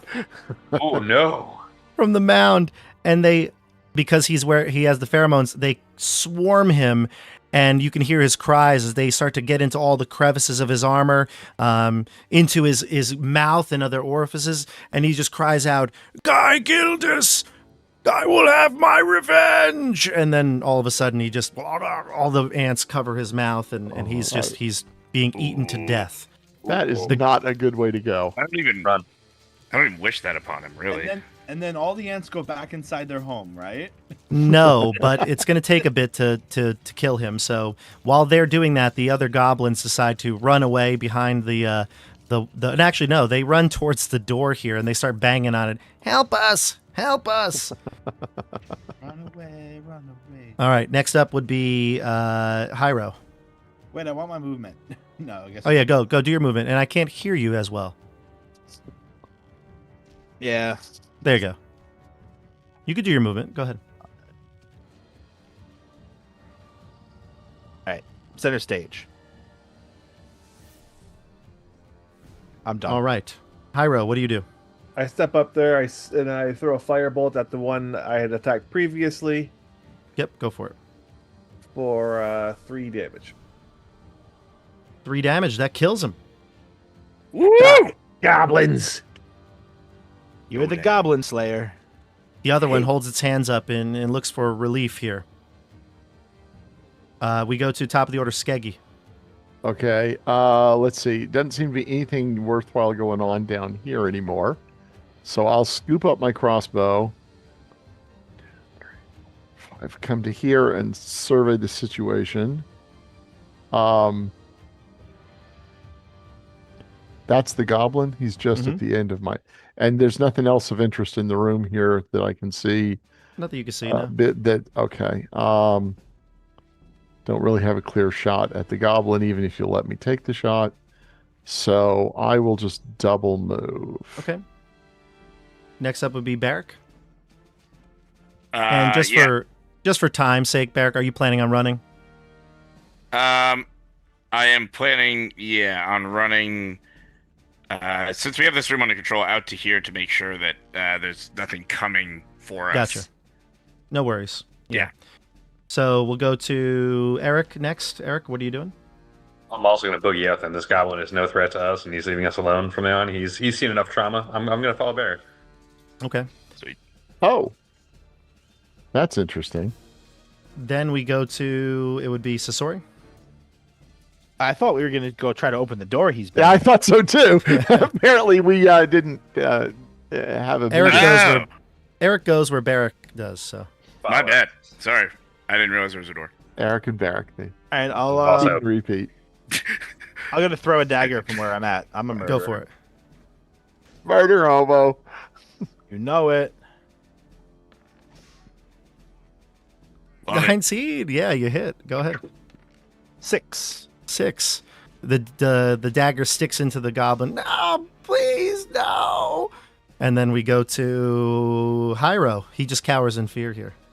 I'm gonna be, it's okay, Goblin. We accept your surrender. And I'm gonna blast him right in the face with a firebolt. Surrender and death. Oh, 10. The 10. You actually do not hit. No, he's just a little harder to hit than that. But he's like, no, I thought you said you could surrender. You're not surrendering hard enough. Surrender Put down more. your weapons. Geggy, he doesn't have weapons. It got stuck. Okay, shoot. Surrender harder. Surrender harder. All right, well, 1, 2, 3, 4. Swing. Nice. We'll take his head off. Just for gratuitous. If you hit, you kill him because he only has a couple hit points left. So 17. Yep. The head topples to the floor and he slumps. It does not topple to the floor. It goes flying up into the air. It lands in the spider web. Yes. Okay. All right. So at this point, you get to the door and the door opens. Before you is the Labyrinth Lord. His, like I said, tall, striking appearance, beautiful hair tied up into a man bun stands before you. And he says, Good. You've made it. You've successfully reached the end. He says, now, on to your next trial. And he grins wide. And then all of a sudden, Mohag the Great wakes up in the Greased Goat. He looks around, all his mugs of ale that he's downed, sitting there on the table.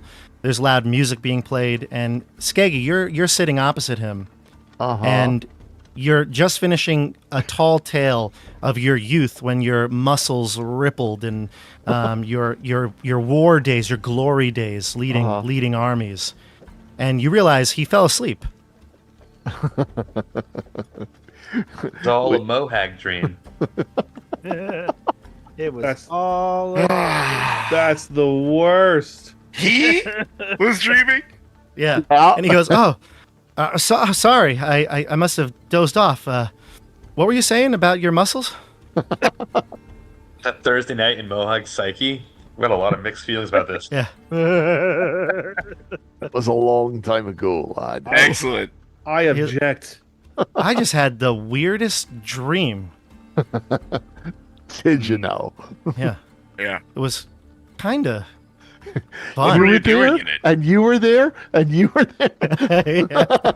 No, it's just the two of you in there, but in the Greased Goat right now. I'm sure the Chai Harvest Festival's been going on and all these other things. So, but he says, it's just, you know what? Kind of a fun one. He's like, maybe I'll tell you about it one day Write on it our next down. adventure. Maybe we'll Congratulations. You all made it through the Oblette of Dread and Esper the Bard's Gauntlet Runner series. Congratulations. That was a lot of fun. I think that we were a couple of dice rolls away from seeing everyone die in that spear pit, the spear hall. Yeah. I was going to say, we were going to be Personally, logging probably. off by 9:15. Yeah. But thank you for sticking around with us. And I do have one more thing to say before we drive off here. Check out the Kickstarter, by the way, too. It's available now on Esper's Kickstarter page. The link is down below in the description. I'll also post it in the pinned comment. And for the rest of you here, I know some of you have been watching because you want to know the next adventure. So what do you say, everybody? Should we announce it? People what they want. Yeah. Let's do it big. Let's do it big. So I'm going to switch us over to our Roll20 screen here, and here we go. So we'll do a little countdown. 3, 2, 1. What do you think? Bets in the chat. What do you think it is? This is your last chance, everybody, to guess what the old school module is, the next campaign, which starts in January 2026. Does here we anyone go. have an idea? Let's see what it is. Here it is. In 3, 2, 1, we are going to be exploring the module Against the Giants. Woo! Yes. This is going to be epic. We are picking up right where we left off from Vecna Eve of Ruin. So if you're like, man, I need to watch everything all again to catch up to what's going on, you can watch the 52 episodes of Keep on the Borderlands, the 8 or 9 episodes of In Search of the Unknown, and then the chapters from Vecna, which are chapters 2, 4, and 6, all the even numbers there.